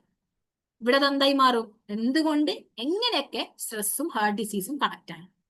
അപ്പൊ അതിനിടയിൽ കുറെ ഇന്റർമീഡിയറി വേരിയബിൾസ് ഒക്കെ ഉണ്ടാവും, കുറെ ഇന്റർമീഡിയറി ഏജൻസ് ഒക്കെ ഉണ്ടാവും. അതിനൊക്കെ പറ്റി പഠിക്കണം അതില് എക്സ്പ്ലനേറ്ററി റിസർച്ച്. നെക്സ്റ്റ് ആണ് എക്സ്പെരിമെന്റൽ റിസർച്ച്. ഇതാണ് സയൻസിന്റെ റിസർച്ച്, വിച്ച് മീൻസ് ഒരു പെർട്ടിക്കുലർ കൺട്രോൾ ചെയ്തിട്ടുള്ള ഒരു എൻവയോൺമെന്റിൽ നിന്നുകൊണ്ട് വേരിയബിൾസിനെ മുഴുവൻ കൺട്രോൾ ചെയ്തുകൊണ്ട് എനിക്കിപ്പം വേരിയബിൾസിനെ മാനിപ്പുലേറ്റ് ചെയ്യണമെങ്കിൽ മാനിപ്പുലേറ്റ് ചെയ്തുകൊണ്ട് നടത്താൻ പറ്റുന്ന പഠനമാണ് എക്സ്പെരിമെന്റൽ റിസർച്ച്. എനിക്ക് ടെമ്പറേച്ചർ കൂട്ടാൻ കുറക്കാൻ ചെയ്യാം, എനിക്ക് പ്രഷറിനെ കൺട്രോൾ ചെയ്യാം, എനിക്ക് ഹ്യൂമിഡിറ്റിയെ കൺട്രോൾ ചെയ്യാം എന്ന് കരുതി നമ്മൾ ഒരാളുടെ ട്രോമാസ് ഒക്കെ പറ്റി പഠിക്കാൻ പോകുമ്പോൾ അതിൽ നമുക്ക് എന്തില്ല, കൺട്രോളിങ്ങിനൊന്നും ഒരു റോളില്ല. നമുക്ക് അയാൾക്ക് വേണ്ട തെറാപ്പി കൊടുക്കാം, അയാൾക്ക് വേണ്ട ഒരു സൈക്കോളജിക്കൽ സപ്പോർട്ട് കൊടുക്കാം. ഇതിനനുസരിച്ച് അയാളിൽ ഉണ്ടായ ആ ഒരു ഇൻസിഡന്റിന്റെ ഇമ്പാക്റ്റിനെ ഇനി നമുക്കൊന്നും ചെയ്യാൻ പറ്റില്ല. രണ്ടും വ്യത്യാസമാണ് സോഷ്യൽ സയൻസിന്റെ പഠനവും എക്സ്പെരിമെന്റൽ റിസർച്ചും. കൾച്ചർ പറ്റി പഠിക്കാൻ പോകുമ്പോഴും നമുക്ക് അവരുടെ ആ ഒരു കൾച്ചർ നമുക്ക് മാനിപ്പുലേറ്റ് ചെയ്യാൻ പറ്റുമോ, നമുക്ക് കൺട്രോൾ ചെയ്യാൻ പറ്റുമോ? ഇല്ല. That's how they lived. അവരെങ്ങനെയാണ് ഉള്ളത് ഇതിനെപ്പറ്റി നമ്മൾ പഠിക്കും. പക്ഷെ ഒരു എക്സ്പെരിമെന്റൽ റിസർച്ച് ആകുമ്പോൾ ഇവിടെ എന്തുണ്ട്, ഒരു ഇൻഡിപെൻഡന്റ് വേരിയബിളോ അല്ലെങ്കിൽ ഒന്നിൽ കൂടുതലോ ഒരു ഡിപെൻഡന്റ് വേരിയബിൾ ഒക്കെ ഉണ്ടാവും. ഇപ്പോൾ എപ്പോഴുള്ള പഠനം ഈ ഇൻഡിപെൻഡന്റ് വേരിയബിളിനെ മാനിപ്പുലേറ്റ് ചെയ്യുന്നതിനനുസരിച്ച് ഡിപെൻഡന്റ് വേരിയബിൾ എങ്ങനെ മാറും. ഇപ്പം ഹ്യൂമിഡിറ്റിയും ടെമ്പറേച്ചറും തമ്മിലുള്ള ബന്ധമാണ് എനിക്ക് പഠിക്കാനുള്ളത്. ഞാൻ ടെമ്പറേച്ചർ കൂട്ടുമ്പോൾ അന്തരീക്ഷത്തിലെ ഹ്യൂമിഡിറ്റിക്ക് എന്ത് സംഭവിക്കുന്നു, ടെമ്പറേച്ചർ കുറക്കുമ്പോൾ അന്തരീക്ഷത്തിലെ ഹ്യൂമിഡിറ്റിക്ക് എന്ത് സംഭവിക്കുന്നു. ഓക്കെ, എന്തായി ഇവിടെ ടെമ്പറേച്ചർ ഇൻഡിപെൻഡന്റ് ആണ്, ഹ്യൂമിഡിറ്റി ടെമ്പറേച്ചർ മാറുന്നതനുസരിച്ച് ഹ്യൂമിഡിറ്റി എങ്ങനെ മാറും. പക്ഷെ ഹ്യൂമിഡിറ്റി എന്താണ്, ഡിപ്പെൻഡന്റ് ആണ്. ആരിൽ ഡിപ്പെൻഡന്റ് ആണ്, ഈ ടെമ്പറേച്ചറിൽ ഡിപ്പെൻഡന്റ് ആണ്. അപ്പൊ ഇങ്ങനെ ഞാൻ കൺട്രോൾ ഒക്കെ ചെയ്ത് അന്തരീക്ഷമൊക്കെ മാനിപ്പുലേറ്റ് ചെയ്ത് ഒരു ലാബ് എൻവയോൺമെന്റിൽ നടത്തുന്ന പഠനമാണ് experimental research. Okay, so the objectives of experimental research is to test hypothesis. അപ്പൊ ഓൾറെഡി ഒരു ഹൈപ്പോത്തീസിസ് ഉണ്ടാവും, pressure is inversely proportional to temperature. അഥവാ പ്രഷർ കൂടുന്നതനുസരിച്ച് ടെമ്പറേച്ചർ കൂടും, ടെമ്പറേച്ചർ കൂടുന്നതനുസരിച്ച് പ്രഷർ കുറയും. ഒരു ഹൈപ്പോത്തീസിസ് ഒക്കെ ഉണ്ടാക്കിയിട്ടുണ്ടാവും. അല്ലെങ്കിൽ ഹൈപ്പോത്തീസിസ് ആണ്, നമുക്ക് പിന്നെയും മാറ്റാം. Pressure is directly proportional to temperature എന്നൊരു ഹൈപ്പോത്തീസിസിൽ വെച്ചിട്ട് പഠനം നടത്തിയാലും മതി. അപ്പൊ ഹൈപ്പോത്തീസിനെ ടെസ്റ്റ് ചെയ്യുക എന്നുള്ളതാണ്. അതുപോലെ തന്നെ ഇവ രണ്ടും തമ്മിലുള്ള കോസ് ആൻഡ് എഫക്ട് റിലേഷൻഷിപ്പ് എന്താണ് എന്ന് പഠിക്കലാണ് എക്സ്പെരിമെന്റൽ റിസർച്ച്. അപ്പൊ ഇത് കൂടുതലും യൂസ് ചെയ്യുക ഫിസിക്കൽ സയൻസിലും നാച്ചുറൽ സയൻസസിലുമാണ് എക്സ്പെരിമെന്റൽ റിസർച്ച് കൂടുതലും യൂസ് ചെയ്യാം. അപ്പൊ എക്സ്പെരിമെന്റൽ റിസർച്ചിന്റെ ഫീച്ചേഴ്സ് ആണ് കൺട്രോൾ ചെയ്യാൻ പറ്റും, നമുക്ക് അന്തരീക്ഷത്തെ മാറ്റാൻ പറ്റും. എനിക്കിപ്പോ വേണ്ട രീതിയിൽ അതിനെ ആ ഒരു എൻവയോൺമെന്റിനെ മാനിപ്പുലേറ്റ് ചെയ്യാൻ പറ്റും. ഏത്, ഞാൻ പഠനം നടത്തുന്ന എൻവയോൺമെന്റിന് കേട്ടോ. Okay, manipulation, control, observation, measurement, ഇതൊക്കെ എന്തിന്റെ ഫീച്ചേഴ്സ് ആണ്, എക്സ്പെരിമെന്റൽ റിസർച്ചിന്റെ ഫീച്ചേഴ്സ് ആണ്. ഈ പല സാധനവും നമുക്ക് എന്ത് ചെയ്യാൻ പറ്റില്ല, ഡിസ്ക്രിപ്റ്റീവ് റിസർച്ചിലൊന്നും അല്ലെങ്കിൽ എക്സ്പ്ലനേറ്ററിയിലും കോറിലേഷനിലൊന്നും നമുക്ക് എന്ത് ചെയ്യാൻ പറ്റില്ല, യൂസ് ചെയ്യാൻ പറ്റില്ല. നെക്സ്റ്റ്, ഈ റിസർച്ച് നടത്തിയതിന്റെ ഔട്ട്കമ്മിനെ അനുസരിച്ച് നമ്മൾ ഫണ്ടമെന്റൽ റിസർച്ച് എന്നും അപ്ലൈഡ് റിസർച്ച് എന്നും രണ്ടായിട്ട് ക്ലാസിഫൈ ചെയ്തിട്ടുണ്ട്. അപ്പൊ എന്താണ് ഫണ്ടമെന്റൽ റിസർച്ച്? എനിക്ക് അങ്ങനെ വെറുതെ ഇരുന്നപ്പോ എനിക്ക് ഭയങ്കര പൂതി, ഇന്ത്യയിലെ കൊളോണിയൽ കാലഘട്ടത്തിലെ മെഡിസിന്റെ ഒരു അവസ്ഥ എന്തായിരുന്നു, ഒരു ഹെൽത്ത് സ്ട്രക്ചറിന്റെ ഒരു അവസ്ഥ എന്തായിരുന്നു, അതെനിക്ക് പഠിക്കണം. അപ്പോ ഞാൻ എന്താണ്, അതൊരു four the sake of knowledge മാത്രം ഞാൻ പഠിക്കുന്നതാണ്. അന്ന് കരുതി അതുവഴി വലിയൊരു കോൺട്രിബ്യൂഷൻ ഉണ്ടാക്കാം, അല്ലെങ്കിൽ ഒരു ഇപ്പൊ നടക്കുന്ന ഒരു പ്രശ്നത്തിന് ഒരു സൊല്യൂഷൻ ഉണ്ടാക്കാം എന്നൊന്നും ഞാൻ ആഗ്രഹിക്കുന്നില്ല. അതാണെന്ത് ഫണ്ടമെന്റൽ റിസർച്ച്. ഇനി ഇവിടെ കൊറോണ പൊട്ടിപ്പുറപ്പെട്ട സമയത്ത് ഇന്ത്യയിലുള്ള മുഴുവൻ ഡോക്ടേഴ്സും സയന്റിസ്റ്റുകളൊക്കെ കൂടി ചേർന്ന് ഈ ഒരു കൊറോണ വൈറസിനുള്ള പ്രതിവിധികൾ എന്താണ്, ഏത് ആന്റിബയോട്ടിക് അല്ലെങ്കിൽ ഏത് മെഡിസിൻ ആണ് ഇതിന് വർക്ക് ആവുക എന്ന് പഠിച്ചു. ആ മെഡിസിൻ കണ്ടുപിടിച്ചു. ഇമ്മീഡിയറ്റ്ലി എല്ലാവരും എന്ത് ചെയ്തു, കോവാക്സിനൊക്കെ എടുത്തു. അതെന്താണ്, അപ്ലൈഡ് റിസർച്ച് ആണ്. ഈ കൊറോണ പൊട്ടിപ്പുറപ്പെട്ട സമയത്ത് അവരിങ്ങനെ വെറുതെ ഇരുന്നപ്പോ നമുക്ക് എന്ത് ചെയ്യാം, for the psyche of knowledge നമുക്ക് കൊറോണയുടെ ഷേപ്പ് എങ്ങനെയാണെന്നുള്ളതും കൊറോണ വൈറസിൽ എന്തൊക്കെയാണ് ഉള്ളതെന്നും ഏതെങ്കിലുമൊക്കെ ഒരു മരുന്ന് എന്താണ് ചെയ്യാന്നുള്ളതും പഠിക്കാന്ന് കരുതി പഠിച്ചാണോ? അല്ല. അവിടെ എന്തുണ്ടായി, ഒരു സിറ്റുവേഷൻ, ഒരു എമർജൻസി അല്ലെങ്കിൽ ഒരു അലാമിംഗ് സിറ്റുവേഷൻ ഉണ്ടായി. ആ അലാമിംഗ് സിറ്റുവേഷന് സൊല്യൂഷൻ കാണാൻ വേണ്ടിയിട്ട് അവരത് പഠിച്ചു. അപ്പൊ അതെന്താണ്, അപ്ലൈഡ് റിസർച്ച് ആണ്. ഫോർ ദ സൈക്ക് ഓഫ് നോളജിന് പഠിക്കുന്ന പഠനങ്ങൾ ഫണ്ടമെന്റൽ റിസർച്ചുമാണ്. വ്യത്യാസം മനസ്സിലായല്ലോ? അത് ഒട്ടുമിക്ക നമ്മൾ JRF ഒക്കെ ക്വാളിഫൈ ചെയ്ത് PhD ചെയ്യുകയാണെങ്കിൽ അതെന്തായിരിക്കും, അതൊരു ഫണ്ടമെന്റൽ റിസർച്ച് ആയിരിക്കും. വളരെ ചില ആൾക്കാർ എന്ത് ചെയ്യുള്ളൂ, ഒരു എമർജൻസി സിറ്റുവേഷനുള്ള സൊല്യൂഷൻ കാണാം എന്നൊക്കെ ആഗ്രഹിക്കുന്നുണ്ടാവുള്ളൂ. Okay, so it is also known as pure research അല്ലെങ്കിൽ ബേസിസ് റിസർച്ച്. അപ്പൊ ഇത് എന്തിനാണ് നടത്തുന്നത്, for the sake of knowledge. അപ്പൊ എനിക്ക് പഠിക്കാൻ വേണ്ടി മാത്രം, എനിക്ക് എന്തില്ല, ഇതിപ്പോ തന്നെ സൊസൈറ്റിയിൽ ഇംപ്ലിമെന്റ് ചെയ്തിട്ട് സൊസൈറ്റിക്ക് വലിയൊരു കോൺട്രിബ്യൂഷൻ കൊടുക്കാം അല്ലെങ്കിൽ ഒരു പ്രാക്ടീസിൽ കൊണ്ടുവരാമെന്നൊന്നും ഞാൻ ആഗ്രഹിക്കുന്നില്ല. It is undertaken out of intellectual curiosity. ഒരു ഇന്റലക്ച്വൽ ക്യൂരിയോസിറ്റിക്ക് പുറമെ നടത്തുന്ന പഠനം. So not directly involve in the solution to a pragmatic problem. അപ്പൊ പലപ്പോഴും ഇങ്ങനെയുള്ള പഠനങ്ങളാണ് എന്തുണ്ടാക്കുക, തിയറീസും പ്രിൻസിപ്പിൾസ് ഒക്കെ ഉണ്ടാക്കുക. ഓക്കെ, നമ്മുടെ ന്യൂട്ടന്റെ തലയിൽ ആപ്പിൾ വീണു. ഐൻസ്റ്റീൻ ആണോ ന്യൂട്ടൺ ആണോ ആപ്പിൾ തലയിൽ വീണത്? രണ്ടുപേരും എനിക്ക് എപ്പോഴും മാറും. ഐൻസ്റ്റീൻ ആണെന്ന് അല്ലേ? Gravitational force ആരുടേതായിരുന്നു?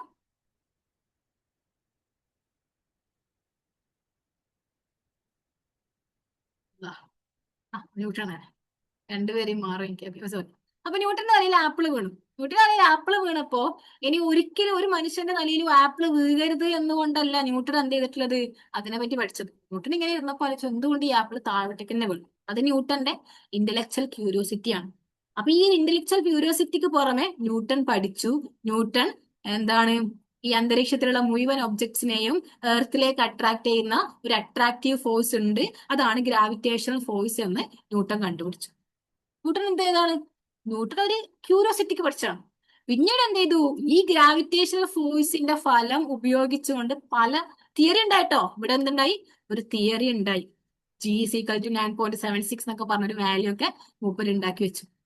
ഈ തിയറിനെ ബേസ് ചെയ്തിട്ട് പിൽക്കാലത്ത് എന്തുണ്ടായി, പല കണ്ടുപിടുത്തങ്ങളും ഉണ്ടായി. ഈ എർത്തിന്റെ ഈ ഫോഴ്സിനെ അട്രാക്ട് ചെയ്താൽ മാത്രമാണ് അടുത്ത പ്ലാനറ്റിലേക്ക് പോകാൻ പറ്റുക എന്ന് മനസ്സിലായി. ആ രീതിയിൽ ആൾക്കാർ സാറ്റലൈറ്റ്സുകളും എന്താണ് പുതിയ പുതിയ എജുസാറ്റ്സിനൊക്കെ വേണ്ടിയിട്ടുള്ള അല്ലെങ്കിൽ കുറെ മിസൈലുകളൊക്കെ പോലെ സാധനങ്ങളൊക്കെ എന്ത് ചെയ്തു, ഉണ്ടാക്കി. ഇതെന്താണ്, ഫണ്ടമെന്റൽ റിസർച്ച് തിയറീസിനെ ഉണ്ടാക്കും അല്ലെങ്കിൽ പ്രിൻസിപ്പിൾസിനെ ഉണ്ടാക്കും. അത് പിൽക്കാലത്ത് എന്താകാം, ആപ്ലിക്കേഷൻ ലെവലിലേക്ക് വരാം. ലേറ്റർ അതിന് എന്ത് ചെയ്യും, അപ്ലൈഡ് റിസർച്ചുകളിൽ ഈ സാധനങ്ങളൊക്കെ പഠിച്ചിട്ട് അതിന്റെ ആപ്ലിക്കേഷൻ ലെവൽ കൊണ്ടുവരും. അതാണ് ഇവ രണ്ടും തമ്മിലുള്ള ബന്ധം. അപ്പൊ രണ്ടും നടക്കണം, ഫണ്ടമെന്റൽ റിസർച്ച് നടക്കണം, അപ്ലൈഡ് റിസർച്ച് നടക്കണം. ഫണ്ടമെന്റൽ റിസർച്ച് എന്ത് ചെയ്യണം, ഇതിനുമായിട്ടുള്ള ഗ്രൗണ്ട് കോൺട്രിബ്യൂട്ട് ചെയ്യണം. അപ്ലൈഡ് റിസർച്ചിൽ ഈ ഗ്രൗണ്ടിന്റെ എന്തൊക്കെ ബെനിഫിറ്റ്സുകൾ നമുക്ക് എടുക്കാൻ പറ്റും എന്നുള്ള രീതിയിൽ അവിടെയും പഠനങ്ങൾ നടത്തണം. ഓക്കെ, സോ എക്സാമ്പിൾ ആണ് ന്യൂട്ടൺസ് കോൺട്രിബ്യൂഷൻ. അത് ലോ ഓഫ് മോഷൻ ഒക്കെ ന്യൂട്ടൻ്റെതായതുകൊണ്ടാണ് രണ്ടും കൺഫ്യൂഷൻ ആയത്. ഓക്കെ, അപ്പൊ മോഷനെ പറ്റിയിട്ടുള്ള കോൺട്രിബ്യൂഷൻ ആണോ അല്ലെ ഗ്രാവിറ്റേഷണൽ കോൺട്രിബ്യൂഷൻ ആണോ എന്നുള്ളത് പറഞ്ഞു. ഇപ്പൊ രണ്ടിലും എന്ത് ചെയ്തിട്ടുണ്ട്, ഒരുപാട് ആപ്ലിക്കേഷൻ ലെവലിൽ സാധനങ്ങൾ നമ്മൾ ഉണ്ടാക്കിയിട്ടുണ്ട്. ന്യൂട്ടന്റെ ലോ ഓഫ് മോഷൻ വെച്ചിട്ടും പല മെഷീൻസുകളും കാര്യങ്ങളൊക്കെ ഉണ്ടാകുന്നുണ്ട്. ന്യൂട്ടന്റെ ഗ്രാവിറ്റേഷണൽ ഫോഴ്സ് വെച്ചിട്ട് പല സാധനങ്ങളും നമ്മൾ കണ്ടുപിടിക്കുന്നുണ്ട്. ഓക്കെ, അപ്പൊ അത് അന്ന് നടന്നത് ഇന്റലക്ച്വൽ ക്യൂരിയോസിറ്റിക്ക്. ഇനി അപ്ലൈഡ് റിസർച്ച് എന്താണ്, അപ്ലൈഡ് റിസർച്ച് ഒരു റിയൽ ലൈഫ് പ്രോബ്ലത്തിന് സൊല്യൂഷൻ വേണം എന്നുള്ള ആഗ്രഹത്തിൽ നടത്തുന്ന റിസർച്ചുകളാണ് applied research. Okay, research done with the intention of applying the result of the findings to solve specific problems. അപ്പൊ അത് ഓൾറെഡി നമ്മുടെ ഫണ്ടമെന്റൽ റിസർച്ചിൽ കണ്ടുപിടിച്ച തിയറീസിന്റെയും പ്രിൻസിപ്പിൾസിന്റെയും ആപ്ലിക്കേഷൻ ലെവലായിരിക്കും എന്ത്, അപ്ലൈഡ് റിസർച്ച് എന്നുള്ളത്. പിന്നെ ഒരു എക്സാമ്പിൾ ആണ് എയ്ഡ്സിനുള്ള മെഡിസിൻ. അപ്പൊ അന്ന് എയ്ഡ്സ് ഒക്കെ ഇങ്ങനെ പടരുന്നു.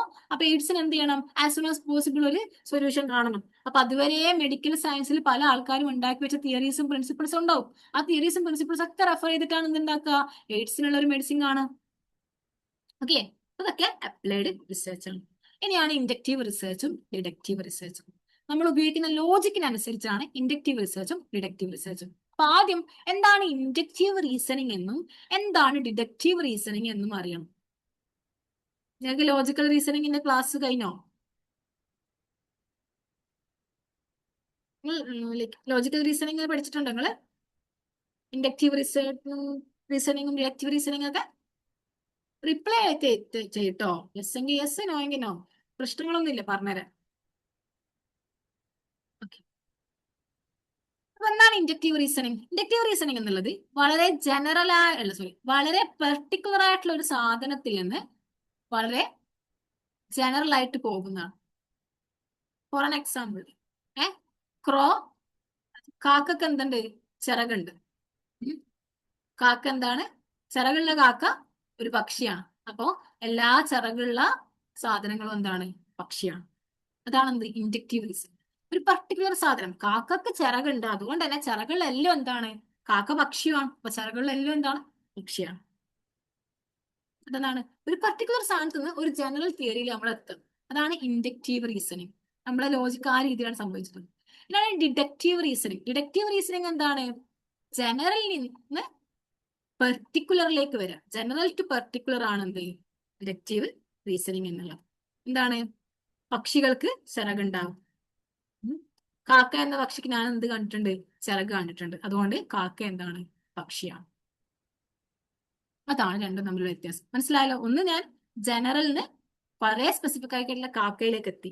ഇവിടെ കാക്കക്ക് ചിറകുണ്ട് എന്നുള്ള വളരെ സ്പെസിഫിക് ആയിട്ടുള്ള സാധനത്തിൽ നിന്ന് ഞാൻ എന്ത് ചെയ്തു? ചിറകുള്ളതൊക്കെ പക്ഷിയാണെന്ന് അങ്ങ് ജനറലൈസ് ചെയ്തു. രണ്ടും തമ്മിൽ വ്യത്യാസമാണ് ഇൻഡക്റ്റീവ് റീസണിങ്, ഡിഡക്റ്റീവ് റീസണിങ്. കുറച്ചും കൂടെ ഒക്കെ ഫണ്ണി ആയിട്ടുള്ള കുറെ എക്സാമ്പിൾസ് ഒക്കെ ഉണ്ടാവാറുണ്ട്. നിങ്ങൾ കാണാറില്ല all dogs are cats, all cats are ഇത്, അതുകൊണ്ട് തന്നെ എല്ലാ ഡോഗും ഇതാണ്, അങ്ങനെയൊക്കെ ഉണ്ടാവുന്ന എക്സാമ്പിൾസ് ഒക്കെ നിങ്ങൾ കണ്ടിട്ടുണ്ടോ?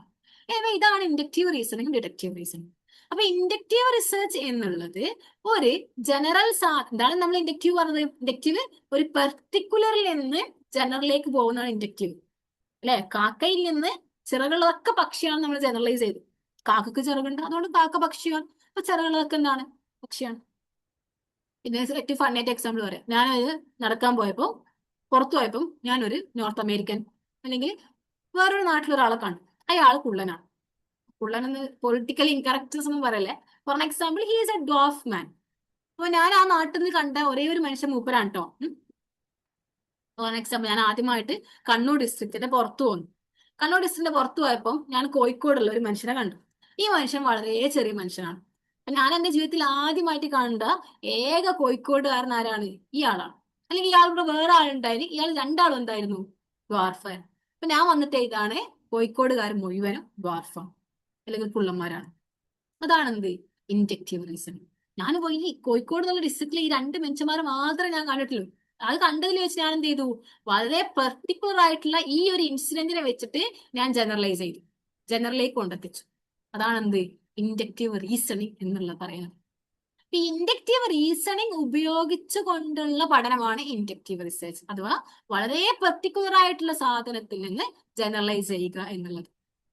Okay, so it is a research in which inductive reasoning is used to make theories. അപ്പൊ ഇൻഡക്റ്റീവ് റീസണിങ് ഇത് നിങ്ങൾ ഫണ്ണി എക്സാമ്പിൾ ആയിട്ട് എടുക്കണം കേട്ടോ.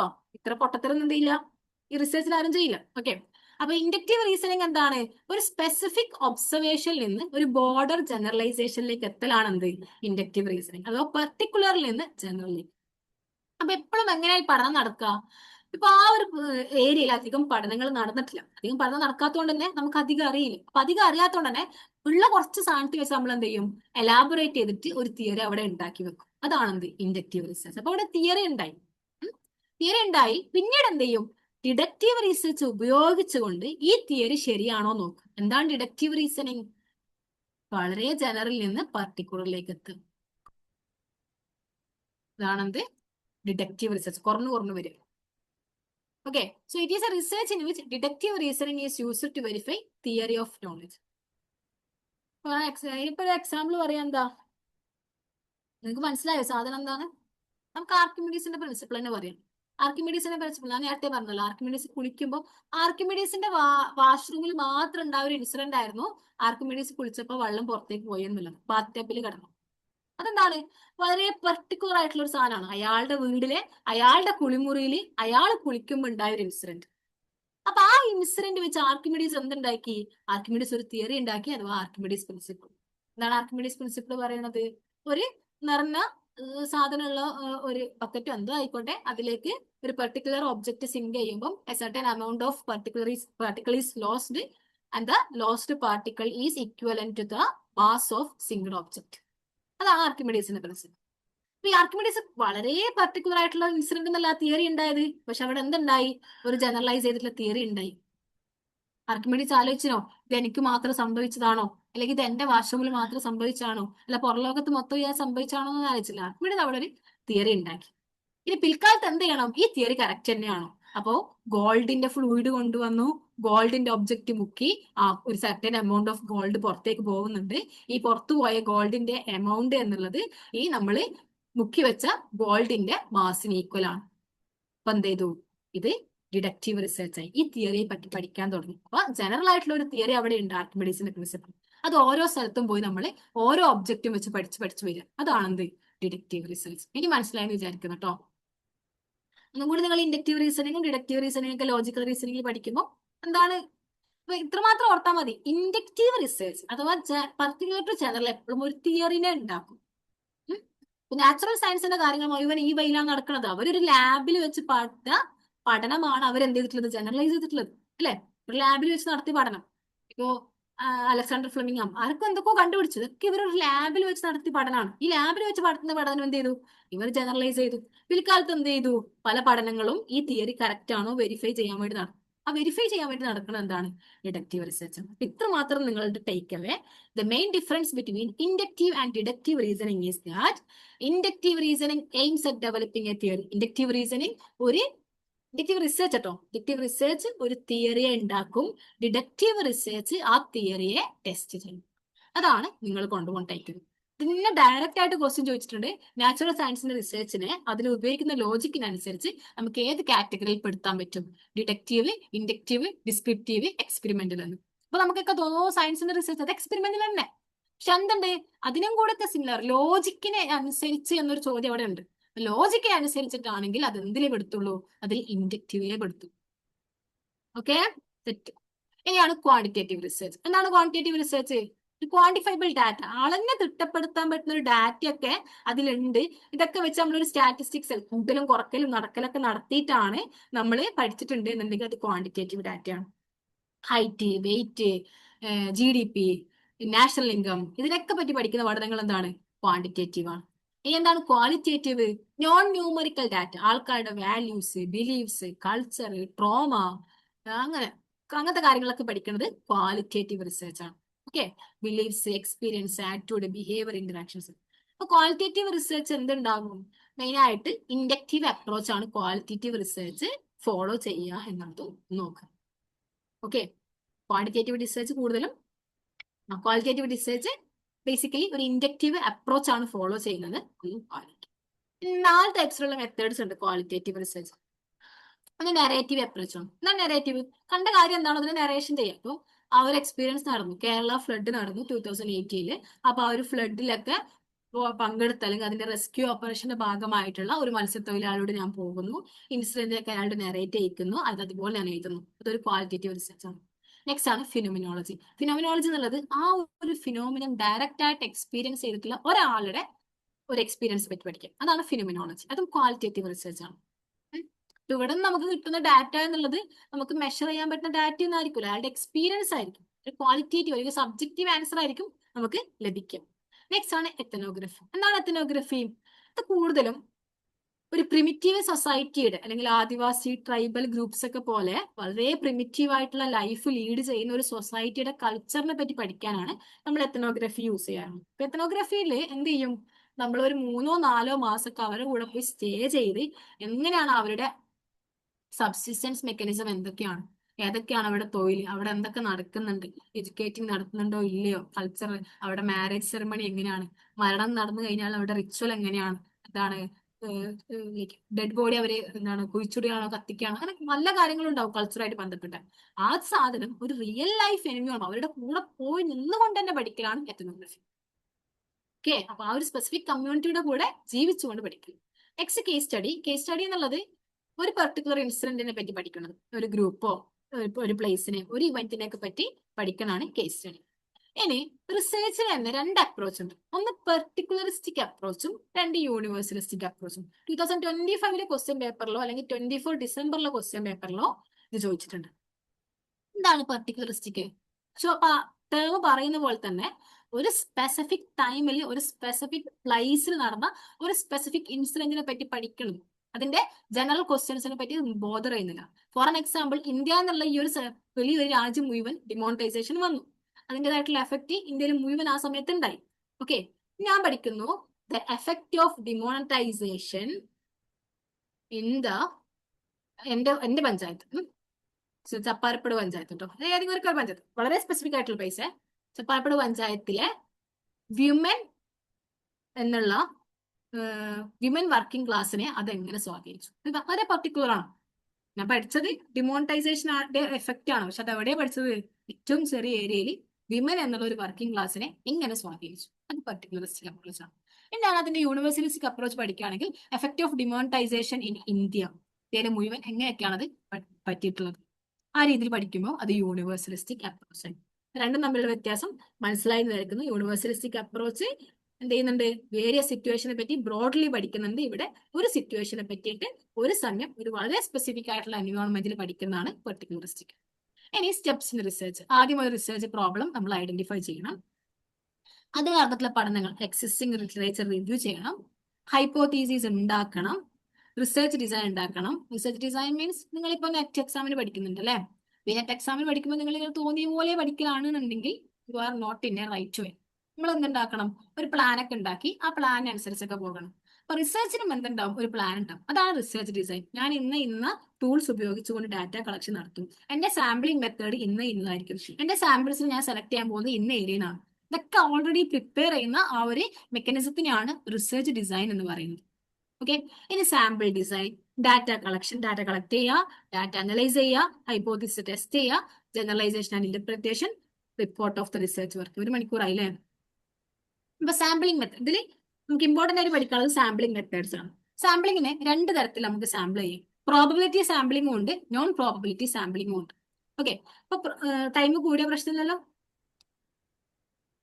ഒരു 9:30 ഒക്കെ ആയ പ്രശ്നമുണ്ടോ? ഇപ്പൊ സാമ്പിളിംഗ് മെത്തേഡ്സ് 2 തരത്തിലുണ്ട്. നമുക്ക് സ്പീഡ് പറയട്ടോ. പ്രോബബിലിറ്റി സാമ്പിളിങ്ങും നോൺ പ്രോബബിലിറ്റി സാമ്പിളിങ്ങും. ഇതിൽ ആദ്യം നിങ്ങൾ മനസ്സിലാക്കുക ഏതൊക്കെ ഏതിന്റെ അണ്ടറിൽ വരുന്നു. ഒരുപാട് തവണ ചോദിച്ചിട്ടുണ്ട്. Identify the non probability sampling among the follow എന്നൊക്കെ ചോദിച്ചിട്ടുണ്ട്, ഒരുപാട് തവണ ചോദിച്ചിട്ടുണ്ട്. പ്രോബബിലിറ്റി സാമ്പിളിംഗിന്റെ അണ്ടറിൽ വരുന്നതാണ് simple random, systematic, stratified, cluster. Non probability അണ്ടറിൽ വരുന്നതാണ് കൺവീനിയൻസ്, കോട്ട, ജഡ്ജ്മെന്റ്, സ്നോബോൾ സാമ്പിളിംഗ്. ഓരോന്നും എന്താണെന്ന് പറയാം. പ്രോബബിലിറ്റി സാമ്പിളിംഗ് എന്നുള്ളത് എനിക്ക് ഒരു തരത്തിലുള്ള എന്തില്ല, പ്രീ ഡിറ്റർമിനേഷൻ ഇല്ല. എന്താണ് ഞാനിപ്പോ പഠിക്കുന്നത്, എന്റെ എന്താ എക്സാമ്പിൾ പറയാ, ഹയർ സെക്കൻഡറി സ്റ്റുഡൻസിനെ പറ്റിയാണ് ഞാൻ പഠിക്കുന്നത്. അപ്പൊ കേരളത്തിലെ ഹയർ സെക്കൻഡറി സ്റ്റുഡൻസ്, അപ്പൊ കേരളത്തിലെ ഹയർ സെക്കൻഡറി സ്റ്റുഡൻസ് മൊത്തം എന്താണ്, എന്റെ പഠനത്തിന്റെ പോപ്പുലേഷൻ ആണ്. എന്റെ പഠനത്തിന്റെ പോപ്പുലേഷൻ ആണ്. അപ്പൊ ഇവിടെ മൊത്തം പോയി പഠിക്കുക എന്നുള്ളത് ഇമ്പോസിബിൾ ആണ്. അതുകൊണ്ട് ഞാൻ എന്ത് ചെയ്യും, എല്ലാവരെയും ഉൾക്കൊള്ളിക്കുന്ന ഒരു സെറ്റ് ഓഫ് ഗ്രൂപ്പിനെ ഉണ്ടാക്കും. അതാണ് എന്ത്, സാമ്പിൾ. അപ്പൊ ഈ പോപ്പുലേഷനിൽ നിന്ന് ഈ സാമ്പിളിനെ ഉണ്ടാക്കാൻ വേണ്ടി ഞാൻ തെരഞ്ഞെടുത്ത എന്തെങ്കിലുമൊക്കെ ഒരു ഇതുണ്ടാവുമല്ലോ, അതാണെന്ത്, സാമ്പിളിംഗ് മെത്തേഡ്. ഞാൻ എന്തെങ്കിലുമൊക്കെ ഒരു ക്രൈറ്റീരിയ അല്ലെങ്കിൽ ബെനിഫിറ്റ് എന്തൊക്കെ വെച്ചിട്ടായിരിക്കും എന്ത് ചെയ്യുക, തെരഞ്ഞെടുത്തിട്ടുണ്ടാവും. ആ തെരഞ്ഞെടുക്കുന്നതാണ് എന്ത്, സാമ്പിളിംഗ് മെത്തേഡ് എന്ന് പറയും. അപ്പൊ പ്രോബബിലിറ്റി സാമ്പിളിംഗ് പ്രകാരം എന്റെ പോപ്പുലേഷനിൽ നിന്ന് സാമ്പിൾ ആവാൻ എല്ലാവർക്കും ഈക്വൽ പ്രോബബിലിറ്റി ആണ്. ഞാൻ വളരെ റാൻഡം ആയിട്ടാണ് സെലക്ട് ചെയ്യുന്നത്. അതാണെന്ത്, പ്രോബബിലിറ്റി സാമ്പിളിംഗ്. അപ്പൊ പ്രോബബിലിറ്റി സാമ്പിളിംഗിൽ ഒന്നാമത്തെ ടൈപ്പാണ് സിമ്പിൾ റാൻഡം. അതങ്ങനെ തന്നെ എന്താണ്, ഒരു ഗ്രൂപ്പ് ഓഫ് ആൾക്കാരുണ്ട്. ആ ഗ്രൂപ്പ് ഓഫ് ആൾക്കാരിൽ നിന്ന് വളരെ റാൻഡം ആയിട്ട് ഒരു 15 ആൾക്കാർ സെലക്ട് ചെയ്തു. എനിക്ക് 100 ആൾക്കാരുള്ള പോപ്പുലേഷൻ ആയിരുന്നു ഉണ്ടായത്. 10 ആൾക്കാർ മതി സാമ്പിൾ ആയിട്ട്. ഞാൻ വളരെ റാൻഡം ആയിട്ട് 10 ആൾക്കാരെ എടുത്താൽ അതെന്താണ്, സിമ്പിൾ റാൻഡം ആണ്. ഈ 100 ആൾക്കാർക്കും ഈക്വൽ പ്രോബിലിറ്റി ആണ് എന്റെ സാമ്പിൾ ആവാൻ വേണ്ടിയിട്ട്. 1/10 പ്രോബിലിറ്റി ആണ് എല്ലാവർക്കും ഉള്ളത്. ഓക്കെ. ഇനിയാണ് സിസ്റ്റമാറ്റിക് സാമ്പിളിംഗ്. സിസ്റ്റമാറ്റിക് സാമ്പിളിംഗ് വളരെ റാൻഡം ആയിട്ട് പിക്ക് ചെയ്യുന്നതിന് പകരം അവരെ ഞാൻ എന്ത് ചെയ്യും, അവർക്കൊരു നമ്പർ കൊടുക്കും. ഇപ്പൊ എന്റെ സാമ്പിളിംഗിൽ 100 ആൾക്കാരുണ്ട്, പോപ്പുലേഷനിൽ 100 ആൾക്കാരുണ്ട്. ഈ 100 ആൾക്കാരെ ഞാൻ 1 മുതൽ 10 വരെയുള്ള നമ്പർ കൊടുത്തു. സോറി, 1 മുതൽ 100 വരെയുള്ള നമ്പർ കൊടുത്തു. എനിക്ക് ആവശ്യം 10 ആൾക്കാരെയാണ്. അപ്പൊ ഞാൻ എന്ത് ചെയ്യും, 100/10. അപ്പൊ എന്താണ്, 10 ഇന്റർവെൽ. അപ്പൊ 10 ഇന്റർവെൽ വരുന്നത്. അപ്പൊ ഞാൻ ആദ്യം 2ാമത്തെ നമ്പറിലുള്ള ഒരാളെ തിരഞ്ഞെടുത്തെങ്കിൽ പിന്നെ ഞാൻ 12ാമത്തെ നമ്പറിലുള്ള ആളെ തിരഞ്ഞെടുക്കണം, പിന്നെ 22ാമത്തെ നമ്പറിലുള്ള ആളെ തിരഞ്ഞെടുക്കണം. അതാണ് എന്ത്, സിസ്റ്റമാറ്റിക് സാമ്പിളിംഗ് എന്നുള്ളത്. സിസ്റ്റമാറ്റിക് സാമ്പിളിംഗിൽ ഒരു ഇന്റർവൽ ഐറ്റം തിരഞ്ഞെടുത്തിട്ട് പോപ്പുലേഷനിൽ നിന്ന് ആൾക്കാരെ തിരഞ്ഞെടുക്കാം. ഓക്കെ. അപ്പൊ ഇവിടെയുള്ള പോപ്പുലേഷനിലുള്ള എല്ലാ ആൾക്കാർക്കും ഒരു നമ്പർ കൊടുക്കും. റാൻഡം ആയിട്ട് സെലക്ട് ചെയ്യുന്നതിന് പകരമായിട്ട് ഒരു റെഗുലർ ഇന്റർവെൽസ് അനുസരിച്ച് ഞാൻ സെലക്ട് ചെയ്യും. അപ്പൊ ആ റെഗുലർ ഇന്റർവെൽ നമുക്ക് ഫിക്സ് ചെയ്യാൻ പറ്റുക പോപ്പുലേഷൻ എത്രയുണ്ടോ അത് എന്താണ്, അത് ഡിവൈഡഡ് ബൈ സാമ്പിൾ. ഇപ്പൊ 50 ആൾക്കാരിൽ നിന്ന് 5 ആൾക്കാരാണ് എനിക്ക് വേണ്ടതുണ്ടെങ്കിൽ 50/5 ഞാൻ ചെയ്യും. ഓക്കെ. എന്നിട്ട് അതിനനുസരിച്ച് എന്ത് ചെയ്യും, 10 കിട്ടും. 10 കിട്ടുന്നത് ചെയ്യും, 10 ഇന്റർവെൽ ചെയ്യും. ഓക്കെ. അതാണ് സിസ്റ്റമാറ്റിക് സാമ്പിളിംഗ്. ഡൗട്ട് ഉണ്ടെങ്കിൽ വേഗം വേഗം ചോദിക്കണം. നെക്സ്റ്റ് ആണ് സ്ട്രാറ്റിഫൈഡ് സാമ്പിളിംഗ്. സ്ട്രാറ്റിഫൈഡ് സാമ്പിളിംഗിൽ ഇപ്പൊ എനിക്ക് ഒരു വർക്ക് സെക്ടറാണ് പഠിക്കാനുള്ളത്. അപ്പൊ ആ വർക്ക് സെക്ടറിൽ 100 എംപ്ലോയീസ് ഉണ്ട്. ഈ 100 എംപ്ലോയീസിൽ 60 മെയിൽസ് ഉണ്ട്, 60 ആൾക്കാർ പുരുഷന്മാരാണ്, 30 ഫീമെയിൽസ് ഉണ്ട്, 10 ട്രാൻസ്ജെൻഡേഴ്സും ഉണ്ട്. അപ്പൊ ഇവരുടെ ഓക്കെ, എനിക്ക് പഠിക്കാനുള്ളത് ഈ ഒരു വർക്ക് എൻവയോൺമെന്റും അതുപോലെ തന്നെ ജെൻഡറും തമ്മിലുള്ള ബന്ധമാണ്. അവരുടെ ജെൻഡർ ഏതെങ്കിലും തരത്തിൽ അവരുടെ വർക്കിനെ ബാധിക്കുന്നുണ്ടോ എന്നാണ് പഠിക്കേണ്ടത്. അപ്പൊ എന്റെ പ്രൈമറി ഫോക്കസ് ജെൻഡർ ആണ്. അപ്പൊ ജെൻഡറിനനുസരിച്ച് ഞാൻ ഇവരെ ക്ലാസിഫൈ ചെയ്യും. ഇനി ജെൻഡർ അല്ല ഏജിനനുസരിച്ചിട്ടാണ് എന്റെ പഠനമെങ്കിൽ ഞാൻ എന്ത് ചെയ്യണം, ഇവരുടെ ഏജ് ഗ്രൂപ്പിനനുസരിച്ച് ഞാൻ ക്ലാസിഫൈ ചെയ്യണം. ഓക്കെ, അപ്പൊ ഏതോ ഒരു ടൈപ്പ് ഓഫ് ക്വസ്റ്റ്യൻ ഉണ്ടാവും, ആ ടൈപ്പിനനുസരിച്ച് എന്ത് ചെയ്യണം, ഞാൻ പോപ്പുലേഷനെ ക്ലാസിഫൈ ചെയ്തു. പഠനം ജെൻഡർ ആയതുകൊണ്ട് തന്നെ ഞാൻ ജെൻഡറിനനുസരിച്ച് ക്ലാസിഫൈ ചെയ്തു. 60 മെയിൽസ് ഉണ്ട്, 30 ഫീമെയിൽസ് ഉണ്ട്, എന്ത് ചെയ്തു, 10 ട്രാൻസ്ജെൻഡേഴ്സും ഉണ്ട്. ഓക്കെ, അപ്പൊ ഈ 60 മെയിൽസ് എന്താണ്, ഒരു സ്ട്രാറ്റയാണ്. ഇവരെല്ലാരും ഒരു സ്ട്രാറ്റ 1 ആണ്. ഈ 30 ഫീമെയിൽസ് ഇവരും എന്താണ്, വേറൊരു സ്ട്രാറ്റയാണ്. 10 ട്രാൻസ്ജെൻഡേഴ്സ് ഒരു സ്ട്രാറ്റയാണ്. അപ്പൊ നമ്മൾ സബ് ഡിവൈഡ് ചെയ്യുന്ന ഓരോ ഗ്രൂപ്പും ഓരോ സ്ട്രാറ്റയാണ്. ടോട്ടൽ എത്ര ആൾക്കാരുണ്ടായിരുന്നു, 100 ആൾക്കാർ. എനിക്ക് എത്ര ആൾക്കാരാണ് വേണ്ടത്, 10 ആൾക്കാരാണ് എനിക്ക് വേണ്ടത്. അപ്പൊ ഈ 60 മെയിൽസിൽ നിന്ന് ഞാൻ റാൻഡം ആയിട്ട് 6 മെയിൽസിനെ സെലക്ട് ചെയ്യുന്നു. 30 ഫീമെയിൽസിലുള്ള ഈ സ്ട്രാറ്റയിൽ നിന്ന് ഞാൻ റാൻഡം ആയിട്ട് 3 ഫീമെയിൽ സെലക്ട് ചെയ്യും. 10 ട്രാൻസ്ജെൻഡേഴ്സ് ഉള്ള ഈ ഒരു സ്ട്രാറ്റയിൽ നിന്ന് ഞാൻ റാൻഡം ആയിട്ട് ഒരു ട്രാൻസ്ജെൻഡറിനെ സെലക്ട് ചെയ്യും. ഇപ്പൊ ടോട്ടൽ ഇപ്പൊ എത്രയായി, 10ആയി. 10 ആകുകയും ചെയ്തു. ഞാൻ ഇനി ആൾക്കാരെ സെലക്ട് ചെയ്ത് ഞാൻ റാൻഡം ആയിട്ടാണ്, പ്രോബിലിറ്റി എല്ലാവർക്കും ഉണ്ടായിരുന്നു. ബട്ട് എന്ത് ചെയ്യണം, എനിക്ക് ഇവരുടെ ആ ഒരു പോപ്പുലേഷന്റെ ഡിസ്ട്രിബ്യൂഷൻ ഉണ്ടല്ലോ, കൂടുതൽ മെയിൽസ് ആണുള്ളത്, പിന്നെ ഫീമെയിൽസ്, പിന്നെ ട്രാൻസ്ജെൻഡേഴ്സ്, ആ രീതിയിൽ പോപ്പുലേഷൻ ഡിസ്ട്രിബ്യൂഷനെ റെപ്രസെന്റ് ചെയ്യുന്ന ഒരു സാമ്പിളിനെ എനിക്ക് കിട്ടുകയും ചെയ്തു. അപ്പൊ ഈ തരത്തിലുള്ള സാമ്പിളിംഗ് ആണ് സ്ട്രാറ്റിഫൈഡ് സാമ്പിളിംഗ്. എന്താണ് സ്ട്രാറ്റിഫൈഡ് സാമ്പിളിംഗ്? സ്ട്രാറ്റിഫൈഡ് സാമ്പിളിംഗ് എന്നുള്ളത് പോപ്പുലേഷനെ ഒരു ഹോമോജീനസ് ക്യാരക്ടർ അനുസരിച്ച്, ഇപ്പൊ ഇവിടെ എന്താണ്, ജെൻഡർ, എല്ലാ മെയിലുകളും ഒരു സ്ട്രാറ്റയിൽ വന്നു, എല്ലാ ഫീമെയിലുകളും വേറൊരു സ്ട്രാറ്റയിൽ വന്നു, എല്ലാ ട്രാൻസ്ജെൻഡറുകളും വേറൊരു സ്ട്രാറ്റയിൽ വന്നു. അപ്പൊ ഹോമോജീനസ് സ്ട്രാറ്റകളായി തിരിച്ച് അതിൽ നിന്ന് നമുക്ക് വേണ്ട എണ്ണത്തിനെ ചെയ്യാം റാൻഡം ആയിട്ട് പിക്ക് ചെയ്യുന്ന സാമ്പിളിംഗ് മെത്തേഡാണ് സ്ട്രാറ്റിഫൈഡ് സാമ്പിളിംഗ്. മനസ്സിലായെന്ന് വിചാരിക്കുന്നു. നിങ്ങൾ വായിച്ചു നോക്കിയാൽ മതി കേട്ടോ. മനസ്സിലായില്ലേ പെട്ടെന്ന് പറ, ഒന്നുകൂടി പറയാം. അപ്പൊ എപ്പോഴും മനസ്സിലാക്കുക, സ്ട്രാറ്റയ്ക്ക് അകത്തുള്ള പോപ്പുലേഷൻ എന്തായിരിക്കും, ഹോമോജീനസ് ആയിരിക്കും. മെയിൽസ് മാത്രമേ ഇവിടെയുള്ളൂ, ഫീമെയിൽസ് മാത്രമേ ഇവിടെയുള്ളൂ, ട്രാൻസ്ജെൻഡർ മാത്രമേ ഇവിടെയുള്ളൂ. സെലക്ട് ചെയ്തത് എന്താണ്, റാൻഡം ആയിട്ടാണ്. എനിക്കൊന്നും ക്രൈറ്റീരിയ ഉണ്ടായിട്ടില്ല. 60 മെയിൽസിന് ഞാൻ 6 മെയിൽസിനെ റാൻഡം ആയിട്ട് പിക്ക് ചെയ്തു. അപ്പൊ അത് 6 മെയിൽസിനെ പിക്ക് ചെയ്യാൻ വേണ്ടി മാത്രമാണ് ഞാൻ എന്ത് ചെയ്തിട്ടുള്ളത്, സ്ട്രാറ്റയായി തിരിച്ചിട്ടുള്ളത്. ഇന്റർവെൽ ആയിട്ടോ അല്ലെങ്കിൽ റാൻഡം ആയിട്ടോ പിക്ക് ചെയ്യുമ്പോൾ എന്ത് വരണമെന്നില്ല, പോപ്പുലേഷനെ ഒരേപോലെ റെപ്രസെന്റ് ചെയ്യുന്ന ഗ്രൂപ്പിനെ എനിക്ക് കിട്ടണമെന്നില്ല. ആ ഒരു പ്രശ്നം ഒഴിവാക്കാൻ വേണ്ടിയിട്ടാണ് ഞാൻ സ്ട്രാറ്റകളായി തിരിച്ചത്. അതാണ് സ്ട്രാറ്റിഫൈഡ് സാമ്പിൾ. ഇനിയാണ് എന്ത്, ക്ലസ്റ്റർ സാമ്പിളിംഗ്. ഇതേ എക്സാമ്പിൾ എനിക്ക് എന്ത് പഠിക്കണം, വർക്ക് സ്പേസിലെ ജെൻഡർ പ്രശ്നങ്ങൾ പഠിക്കണം. 100 എംപ്ലോയീസ് ഉള്ള കമ്പനി, 100 എംപ്ലോയീസ് ഉള്ള കമ്പനി, 60 മെയിൽസ് ഉണ്ടായിരുന്നു. നേരത്തെ എക്സാമ്പിൾ എടുക്കാം. 30 ഫീമെയിൽസ് ഉണ്ടായിരുന്നു, 10 ട്രാൻസ്ജെൻഡേഴ്സ് ഉണ്ടായിരുന്നു. അപ്പൊ ഞാൻ എന്ത് ചെയ്യുന്നു, നേരത്തെ ഞങ്ങള് ഹോമോജീനസ് ആയിട്ടുള്ള സ്ട്രാറ്റയാക്കിയായിരുന്നു തിരിച്ചത്. ഇവിടെ ഞാൻ എന്താക്കി, ഇവരെ ക്ലസ്റ്റർ ആക്കാൻ പോവുകയാണ്. എന്താണ് ക്ലസ്റ്ററും സ്ട്രാറ്റയും തമ്മിലുള്ള വ്യത്യാസം? ഓരോ ക്ലസ്റ്ററിലും ഹെട്രോജീനസ് ആണ്. അപ്പൊ ഞാൻ 10 ക്ലസ്റ്ററുകളാക്കി. എനിക്ക് വേണ്ടത് 10 ആൾക്കാരാണ് കേട്ടോ. 10 ആൾക്കാർ ഉൾക്കൊള്ളുന്ന 10 സ്ട്രക്ചർ ആക്കി, ക്ലസ്റ്റർ ആക്കി. അപ്പൊ 10 × 10 100ആയി. അപ്പൊ ഓരോ ക്ലസ്റ്ററിലും എന്തുണ്ട്, ഞാൻ ഈ 60 മെയിലിൽ നിന്ന് റാൻഡം ആയിട്ട് 6 മെയിലിനെ ക്ലസ്റ്റർ ഒന്നിലേക്ക് ചേർത്തു. 30 ഫീമെയിലിന് റാൻഡം ആയിട്ട് 3 ഫീമെയിലിനെ ക്ലസ്റ്റർ ഒന്നിലേക്ക് വെച്ചു.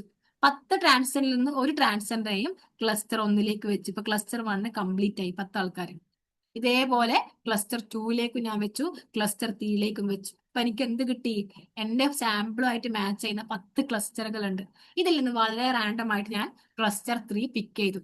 അപ്പൊ ക്ലസ്റ്റർ 3 ആണ് എന്റെ സാമ്പിൾസ്. അപ്പൊ ക്ലസ്റ്റർ 3യിൽ ഉൾപ്പെട്ടിട്ടുള്ള 6 മെയിൽസും 3 ഫീമെയിൽസും ഒരു ട്രാൻസ്ജെൻഡറുമാണ് എന്റെ സാമ്പിൾ. അപ്പൊ നമ്മൾ ഇവിടെ എന്താക്കിയത്, ഇവിടെ ഹെട്രോജീനസ് ക്ലസ്റ്ററുകളായി തിരിച്ചു. എന്നിട്ട് ഓരോന്നും എടുക്കുന്നതിന് പകരം ഒരു ക്ലസ്റ്റർ അപ്പാടെ എടുത്ത് പഠിച്ചു. അതാണെന്ത്, ക്ലസ്റ്റർ സാമ്പിളിംഗ്. മനസ്സിലായി വിചാരിക്കുന്നു. വായിച്ചു നോക്കാം കേട്ടോ.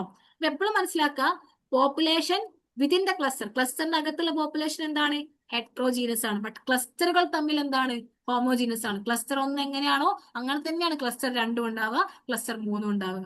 പക്ഷെ സ്ട്രാറ്റയിലേക്ക് വരുമ്പം സ്ട്രാറ്റക്ക് അകത്തുള്ള പോപ്പുലേഷൻ ഹോമോജീനസ് ആണ്. പക്ഷെ സ്ട്രാറ്റ 1ഉം സ്ട്രാറ്റ 2ഉം ഹോമോജീനസ് ആണോ, അല്ല. സ്ട്രാറ്റകൾക്ക് ബിറ്റ്വീൻ ഉള്ള പോപ്പുലേഷൻ അത് ഹെട്രോജീനസും ആണ്.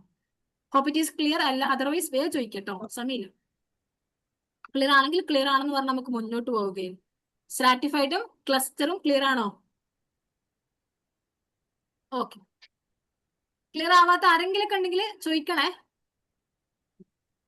Next, non probability sampling. ഒന്നുകൂടി പറയൂ എന്നൊക്കെ ചോദിക്കുന്നതിന് പ്രശ്നേ ഇല്ല, ചോദിക്കുക. ഓക്കെ. നോൺ പ്രോബബിലിറ്റി സാമ്പിളിങ്ങിലേക്ക് വരുമ്പോൾ ഇവിടെ എന്താണ്, എല്ലാവർക്കും ഈക്വൽ ചാൻസ് അല്ല. ഞാൻ എന്റെ ചില സൗകര്യങ്ങൾക്ക് അനുസരിച്ച് മാത്രമാണ് എന്റെ സാമ്പിൾസിനെ തെരഞ്ഞെടുക്കുന്നത്. അതുകൊണ്ട് തന്നെ എന്തില്ല, ഈക്വൽ പ്രോബിലിറ്റി ഇല്ല. അതാണ് നോൺ പ്രോബിലിറ്റി സാമ്പിളിംഗ്. മനസ്സിലായല്ലോ? അപ്പൊ എന്തൊക്കെ സൗകര്യങ്ങൾ ഉണ്ടാക്കാം? ഒന്ന്, കൺവീനിയൻസ് സാമ്പിളിംഗ്. എനിക്ക് എപ്പോഴും റെഡിലി അവൈലബിൾ ആയിട്ടുള്ള, ഈസിലി ആക്സസിബിൾ ആയിട്ടുള്ള കുറച്ച് ആൾക്കാരെ മാത്രം ഞാൻ സാമ്പിളായി തെരഞ്ഞെടുക്കും. ഞാന് എന്താണ്, കേരളത്തിലെ ഹയർ സെക്കൻഡറി സിസ്റ്റത്തിനെ പറ്റിയാണ് പഠിക്കുന്നത്. എന്നിട്ട് ഞാൻ എന്ത് ചെയ്തു, എന്റെ സാമ്പിൾസിനെ മൊത്തം എന്റെ പഞ്ചായത്തിൽ നിന്ന് എടുത്തു. അത് എനിക്ക് എളുപ്പമാണത്. അതാണെന്ത്, കൺവീനിയൻസ് സാമ്പിളിംഗ്. അപ്പൊ ഇവിടെയൊക്കെ എന്തുണ്ട്, പ്രശ്നമുണ്ട്. കാരണം എന്തല്ല, ഇവര് കേരളത്തിലെ ബാക്കിയുള്ള മുഴുവൻ ഹയർ സെക്കൻഡറിയെ റെപ്രസെന്റ് ചെയ്യണം എന്നില്ല. സാമ്പിൾസ് എപ്പോഴും എന്ത് ചെയ്യണം, പോപ്പുലേഷനെ റെപ്രസെന്റ് ചെയ്യണം. ഓക്കെ. അപ്പോൾ ആ പ്രശ്നം അവിടെയുണ്ട്. ബട്ട് സ്റ്റിൽ ഞാൻ അങ്ങനെ സാമ്പിൾസ് തിരഞ്ഞെടുക്കുകയാണെങ്കിൽ ആ സാമ്പിളിംഗ് ആണ് കൺവീനിയൻസ് സാമ്പിളിംഗ്. നെക്സ്റ്റ് ആണ് ജഡ്ജ്മെന്റ് അല്ലെങ്കിൽ purposive sampling. For example, smoking related to cancer ആണ് ഞാൻ പഠിക്കുന്നത്. അപ്പൊ ഞാൻ ഓൾറെഡി തെരഞ്ഞെടുത്തു, നല്ലോണം സ്മോക്ക് ചെയ്തിട്ട് ഇപ്പൊ എന്തെങ്കിലുമൊക്കെ ഹാർട്ട് ഡിസീസും ക്യാൻസർ ഒക്കെ വന്ന ഒരു 10-20 ആൾക്കാരെ എനിക്കറിയാം. ഞാൻ അവരെ മാത്രം എന്ത് ചെയ്തു, എന്റെ സാമ്പിൾസ് ആയി തെരഞ്ഞെടുത്തു. അമ്പട. എന്നിട്ട് എന്ത് ചെയ്തു, പഠിച്ചപ്പോ എന്താ, മുഴുവൻ സാമ്പിൾസിനും ക്യാൻസർ വന്നത് എന്തുകൊണ്ടാ സ്മോക്ക് ചെയ്തുകൊണ്ട്. അപ്പൊ എന്ത് ചെയ്തു, എന്റെ ഹൈപ്പോത്തീസിസ് അവിടെ കറക്റ്റ് ആയി. അതാണെന്ത്, ജഡ്ജ്മെന്റ് അല്ലെങ്കിൽ പർപ്പസീവ് സാമ്പിളിംഗ്. എനിക്കറിയാം ഇന്ന ആൾക്കാരെ എടുത്താൽ ഇന്ന രീതിയിൽ എനിക്ക് റിസൾട്ട് കിട്ടും, ആ രീതിയിൽ മാത്രം ഞാൻ ആൾക്കാരെ എടുത്തു. അതാണ് ജഡ്ജ്മെന്റ് അല്ലെങ്കിൽ purposive sampling. Researcher uses his or her judgement to select population members who are likely to provide accurate information. അയാൾക്ക് വേണ്ട രീതിയിൽ ഇൻഫർമേഷൻ കിട്ടുന്ന ആൾക്കാരെ അയാളുടെ ജഡ്ജ്മെന്റ് അനുസരിച്ച് തിരഞ്ഞെടുക്കും. നെക്സ്റ്റ് ആണ് കോട്ട സാമ്പിളിംഗ്. കോട്ട സാമ്പിളിംഗ് എന്നുള്ളത് നമ്മൾ നേരത്തെ പഠിച്ച സ്ട്രാറ്റിഫൈഡ് സാമ്പിളിംഗ് ഓർമ്മയുണ്ടല്ലോ. നമ്മളിങ്ങനെ ഹോമോജീനിയസ് ഗ്രൂപ്പുകളായിട്ട് 60 മെയിൽസിനെ ഒന്ന്, 30 ഫീമെയിൽസിനെ വേറെ, 10 ട്രാൻസ്ജെൻഡേഴ്സിനെ വേറെ, ഇതിൽ നിന്ന് നമ്മൾ എന്ത് ചെയ്തിട്ടുണ്ട്, റാൻഡം ആയിട്ടാണ് 6 ആൾക്കാരെ തിരഞ്ഞെടുത്തത് അല്ലെ. പക്ഷെ കോട്ട സാമ്പിളിംഗിലേക്ക് വരുമ്പം പ്രൊസീജിയർ ഒക്കെ സെയിം ആണ്. സ്ട്രാറ്റ് പോലെ കോട്ടകൾ ഉണ്ടാക്കുന്നു. ബട്ട് കോട്ടയിൽ നിന്ന് ഞാൻ തിരഞ്ഞെടുക്കുന്നത് കുറച്ച് ക്രൈറ്റീരിയ വെച്ചിട്ടാണ്, റാൻഡം ആയിട്ടല്ല. അപ്പൊ ഈ 60 മെയിൽസിന് 6 മെയിൽസിന് ഞാൻ തിരഞ്ഞെടുത്തത്, ഇവനെ എടുത്താൽ എനിക്ക് എളുപ്പമുണ്ട്, ഇവനെടുത്ത് എനിക്ക് വേണ്ട രീതിയിൽ സാധനങ്ങൾ കിട്ടും, ഇവനെടുത്താല് ഡാറ്റ കളക്ഷൻ എനിക്ക് കുറെ പോയിന്നും വേണ്ട, ഇന്റർവ്യൂ ചെയ്യാനൊക്കെ ഓൻ അടുത്ത് തന്നെ ഉണ്ട്. അപ്പൊ ഞാൻ ഈ 6 ആൾക്കാരെടുക്കും. അതാണെന്ത്, കോട്ട സാമ്പിളിംഗ്. അപ്പൊ എന്താണ് കോട്ട സാമ്പിളിംഗ്, കോട്ടയാക്കി ഉണ്ടാക്കി വെച്ചേ, ബട്ട് കോട്ടയിൽ നിന്ന് സാമ്പിൾസിനെ തിരഞ്ഞെടുക്കുന്നത് എന്തല്ല, ലൈക്ക് റാൻഡം ആയിട്ടല്ല. അതാണ് കോട്ട സാമ്പിളിംഗ്. നെക്സ്റ്റ് ആണ് സ്നോബോൾ സാമ്പിളിംഗ്. അപ്പൊ ഇതും എന്താണ്, നോൺ പ്രോബബിലിറ്റി സാമ്പിളിംഗ് ആണ്. സ്നോബോൾ സാമ്പിളിംഗ് എന്നുള്ളത് നമുക്ക് ഫൈൻഡ് ഔട്ട് ചെയ്യാൻ ഡിഫിക്കൽട്ട് ആയിട്ടുള്ള ഒരു പോപ്പുലേഷനെ പറ്റി പഠിക്കുമ്പോൾ നമ്മൾ ഉപയോഗിക്കുന്ന ഒരു മെത്തഡാണ് സ്നോബോൾ സാമ്പിളിംഗ് എന്നുള്ളത്. ഇപ്പൊ ഞാൻ പഠിക്കുന്നത് ഈ ഹയർ സെക്കൻഡറി അല്ലെങ്കിൽ ഈ ടീനേജേഴ്സിന്റെ ഇടയിലുള്ള ഡ്രഗ്സ് ഇഷ്യൂസ് പറ്റിയാണ് പഠിക്കുന്നത്. അപ്പൊ എനിക്ക് ഇവർക്ക് ആര് ഡ്രഗ് കൊണ്ടു കൊടുക്കുന്നു, ഇവരെന്തുകൊണ്ട് ഡ്രഗ് അഡിക്ഷനിലേക്ക് പോകുന്നു, എവിടെ നിന്ന് ഈ ഡ്രഗ്സ് വരുന്നു എന്നൊക്കെ എനിക്ക് പഠിക്കണം. കഞ്ചാവൊക്കെ എവിടുന്ന് വരുന്നു, ആര് ഡിസ്ട്രിബ്യൂട്ട് ചെയ്യുന്നു, എന്തുകൊണ്ട് ഇവർ ഈ ട്രാപ്പിൽ പെടുന്നു, ഇതൊക്കെ എനിക്ക് പഠിക്കണം. പക്ഷെ ഈ ആൾക്കാർ എനിക്ക് കിട്ടും തോന്നുന്നുണ്ടോ? ഇവരൊക്കെ എന്താണ്, എനിക്ക് ആക്സസ് ചെയ്യാനും കണ്ടുപിടിക്കാനൊക്കെ ഭയങ്കര പ്രയാസമായിരിക്കും. കാരണം ഭയങ്കര കോൺഫിഡൻഷ്യൽ ആയിട്ട് ഈ ആൾക്കാർ ചെയ്യുള്ളൂ ഇതൊക്കെ ചെയ്യുന്നത്. അപ്പൊ ഞാൻ എന്ത് ചെയ്യും, സ്നോബോൾ സാമ്പിളിംഗ് ടെക്നിക്ക് ഉപയോഗിക്കും. അപ്പൊ ഞാൻ എങ്ങനെയെങ്കിലൊക്കെ ഒരാളെ കണ്ടുപിടിച്ചാല് ഞാൻ അവനോട് നല്ല ഫ്രണ്ട്ലിയൊക്കെ ആയിട്ട് അവനക്ക് ഒരു ചായയൊക്കെ വാങ്ങിക്കൊടുത്ത് ഇങ്ങനെ അവനെ കൊണ്ട് സംസാരിപ്പിച്ച് സാധനം എവിടുന്ന കിട്ടിയത് എന്നൊക്കെ ചോദിച്ച്, അല്ലെങ്കിൽ ഞാനൊരു കസ്റ്റമറൊക്കെ പോലെ അഭിനയിച്ചിട്ടൊക്കെ പോയിട്ട് ഓൻ്റെ അടുത്ത് നിന്ന് എവിടുന്ന സാധനം വരുന്നൊക്കെ ചോദിച്ച് ഓൻ വഴി അടുത്ത ആള്, ഇവൻ വഴി അടുത്ത ആളെ, അങ്ങനെ കണ്ടുപിടിച്ച് പഠിക്കണതാണ് snowball sample. Okay. Snowball sampling can be used to recruit participants via other participants. ഇനി ഡിപെൻഡന്റ് വേരിയബിൾ എന്താ നമ്മൾ നേരത്തെ പഠിച്ചല്ലോ. ഇത് നോക്കണേ, ഡിപെൻഡന്റ് വേരിയബിൾ ആയിരിക്കും എപ്പോഴും റിസർച്ചിന്റെ പ്രൈമറി ഇൻട്രസ്റ്റ്. ഇപ്പം ടെമ്പറേച്ചർ പ്രഷറിനെ എങ്ങനെ സ്വാധീനിക്കുന്ന ചോദ്യത്തില് പ്രഷർ ആണെന്ത്, പ്രൈമറി ഇൻട്രസ്റ്റ്. കാരണം പ്രഷറാണ് എന്ത്, ഡിപ്പെൻഡ് ചെയ്തിട്ടുള്ളത്. അപ്പം ആലോചിച്ച് നോക്കുക, ഡിപ്പെൻഡന്റ് വേരിയബിൾ ആണ് റിസർച്ചറിന്റെ പ്രൈമറി ഇൻട്രസ്റ്റ്. നിങ്ങൾ വായിച്ചു നോക്കണം, വായിച്ചാൽ മനസ്സിലാവും. ക്ലിയർ ആയിട്ടില്ലെങ്കിൽ ചോദിക്കും.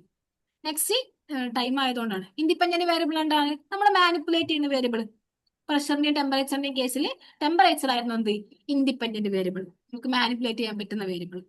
ഇത് കൂടാതെ വേരിയബിൾസിനെ നമ്മൾ കാറ്റഗറിക്കൽ വേരിയബിൾസ് എന്നും ക്വാണ്ടിറ്റേറ്റീവ് വേരിയബിൾസ് എന്നും തരംതിരിച്ചിട്ടുണ്ട്.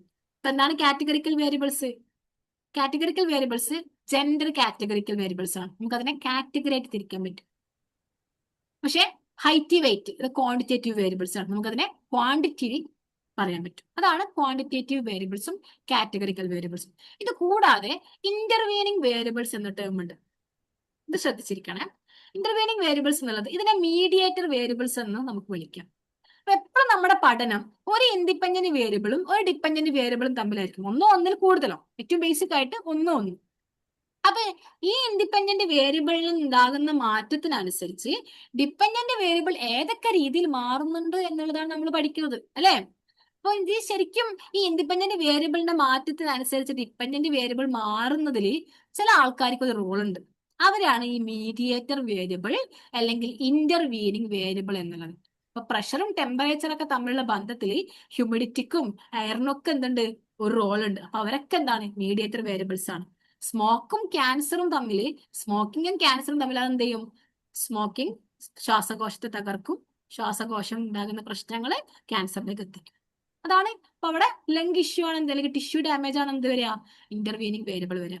അപ്പൊ ഇൻഡിപെൻഡന്റ് വേരിയബിളും ഡിപെൻഡന്റ് വേരിയബിളും തമ്മിലുള്ള ആ ലിങ്കിനെ എസ്റ്റാബ്ലിഷ് ചെയ്യുന്ന ഒരു ടൈപ്പ് ഓഫ് സാധനം ഉണ്ട്. അതാണ് എന്ത്, ഇന്റർവീനിങ് വേരിയബിൾ എന്നുള്ളത്. അപ്പൊ നമ്മൾ എന്ത് ചെയ്യണം, ഇന്റർവീനിങ് വേരിയബിളിനെ മനസ്സിലാക്കണം. നെക്സ്റ്റ് ആണ് എക്സ്ട്രേനിയസ് വേരിയബിൾ. എക്സ്ട്രേനിയസ് വേരിയബിള് ഇത് ഞാൻ എക്സാമ്പിൾ വെച്ച് പഠിക്കാം. ഞാന് സ്മോക്കിംഗ് ലീഡ്സ് ടു ക്യാൻസർ, നമുക്ക് ആ എക്സാമ്പിൾ തന്നെ എടുക്കാം. സ്മോക്കിംഗ് ലീഡ്സ് ടു ക്യാൻസർ, ഇതാണ് എന്റെ പഠനം.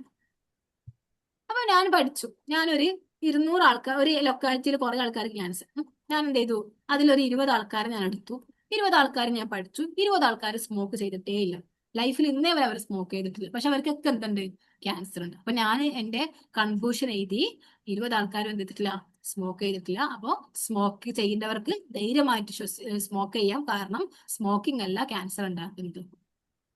അപ്പൊ ഇവിടെ എന്തുണ്ടാവണം, ഒരേ ഏരിയയിൽ ഒരുപാട് ആൾക്കാർക്ക് ക്യാൻസർ വരുന്നുണ്ടെങ്കിൽ ഇവിടെ വേറെന്തോ ഒരു എലമെന്റ് അവിടെ കടന്നു വന്നിട്ടുണ്ട്. ആ എലമെന്റിന് ഞാൻ എന്ത് ചെയ്തിട്ടില്ല, മനസ്സിലാക്കിയിട്ടില്ല.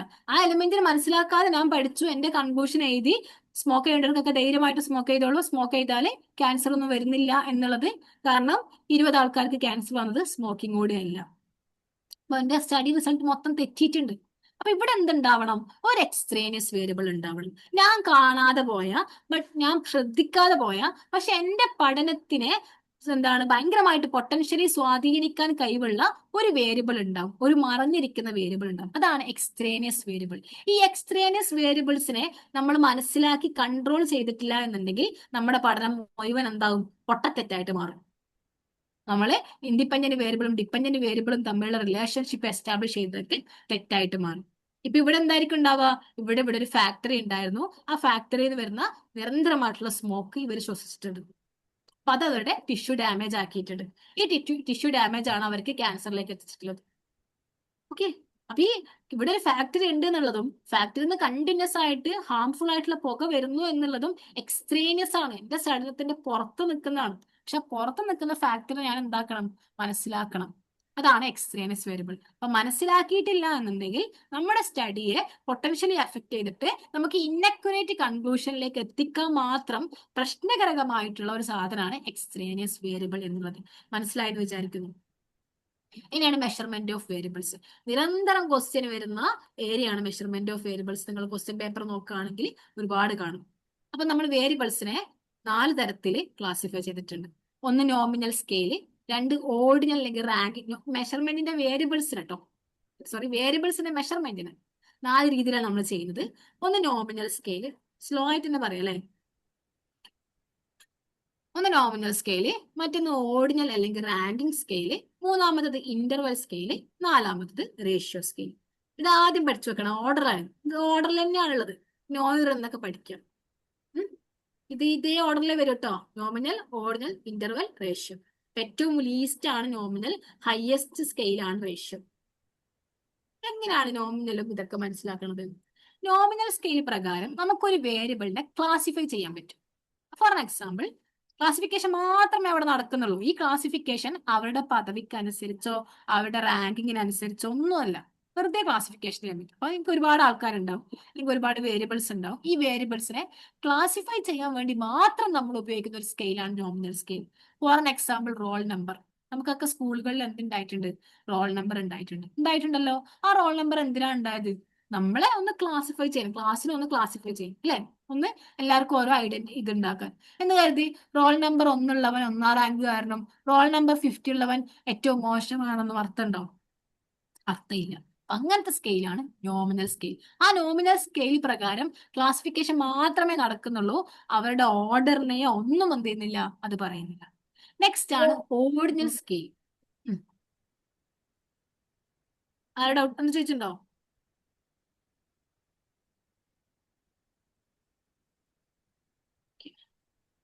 ആരോ എന്തോ ചോദിച്ച പോലെ ഫീൽ ചെയ്തു. നെക്സ്റ്റ് ആണ് ഓർഡിനൽ സ്കെയിൽ. ഓർഡിനൽ സ്കെയിൽ എന്ത് നടക്കും? ക്ലാസിഫിക്കേഷനും നടക്കും, ഓർഡറും നടക്കും. പക്ഷെ ഈ ഓർഡർ തമ്മിലുള്ള ഡിസ്റ്റൻസ് നമുക്കറിയില്ല. ഏറ്റവും എക്സാമ്പിൾ പറയാം, നമ്മൾ ട്രെൻഡ്സോ അല്ലെങ്കിൽ അതുപോലെ ഏതെങ്കിലുമൊക്കെ ഒരു ബ്രാൻഡിന്റെ സാധനം പർച്ചേസ് ചെയ്ത് വിചാരിക്കും. അപ്പൊ നമുക്ക് എന്ത് കിട്ടും? ഒരു സർവേ ഒക്കെ വരും, ഹൗ വാസ് യുവർ എക്സ്പീരിയൻസ്. അപ്പോ എന്താണ്? Highly satisfied, satisfied, average, below average. അപ്പൊ ഇതൊക്കെ എന്താണ്? നമ്മുടെ എക്സ്പീരിയൻസിനെ ക്ലാസിഫൈ ചെയ്യാണ്. അതുപോലെ അത് ഹൈലി ആണ്, അല്ലെങ്കിൽ സാറ്റിസ്ഫൈഡ് ആണ്, ആവറേജ് ആണ്, ബിലോ ആവറേജ് ആണ്. പക്ഷെ ഈ ഹൈലി സാറ്റിസ്ഫൈഡ് സാറ്റിസ്ഫൈഡിലേക്കുള്ള ഡിസ്റ്റൻസ് നമുക്കറിയില്ല. എത്ര കുറഞ്ഞാലാണ് നമ്മളത് സാറ്റിസ്ഫൈഡ് ആവുക എന്നുള്ളത് നമുക്ക് മെഷർമെന്റിൽ പറയാൻ പറ്റുമോ? പറയാൻ പറ്റില്ല. നമുക്കറിയാം കൂട്ടത്തിൽ നല്ലത് ഹൈലി സാറ്റിസ്ഫൈഡ് ആണ്, കൂടുതൽ മോശം ബിലോ ആവറേജ് ആണ് എന്നൊക്കെ നമുക്കറിയാം. അപ്പൊ ഇവിടെ ക്ലാസിഫിക്കേഷനും ഉണ്ട്, ഓർഡറിങ്ങും ഉണ്ട്, പക്ഷെ ഇവ തമ്മിലുള്ള ഡിസ്റ്റൻസ് നമുക്കറിയില്ല. ആ സ്കെയിലാണ് ഓർഡിനൽ സ്കെയിൽ എന്നുള്ളത്. ഈ രീതിയിലുള്ള സർവേകളൊക്കെ എന്താണ്? ഓർഡിനൽ സ്കെയിൽ അടിസ്ഥാനപ്പെടുത്തിയിട്ടാണുള്ളത്. നെക്സ്റ്റ് ആണ് ഇന്റർവെൽ സ്കെയിൽ. ഇത് ഒന്നും കൂടി പറയുമ്പോൾ ക്ലിയർ ആവട്ടോ. ഇന്റർവെൽ സ്കെയിലിൽ നമുക്ക് ക്ലാസിഫിക്കേഷൻ ചെയ്യാൻ പറ്റും. ക്ലാസിഫിക്കേഷൻ ചെയ്യാൻ പറ്റും.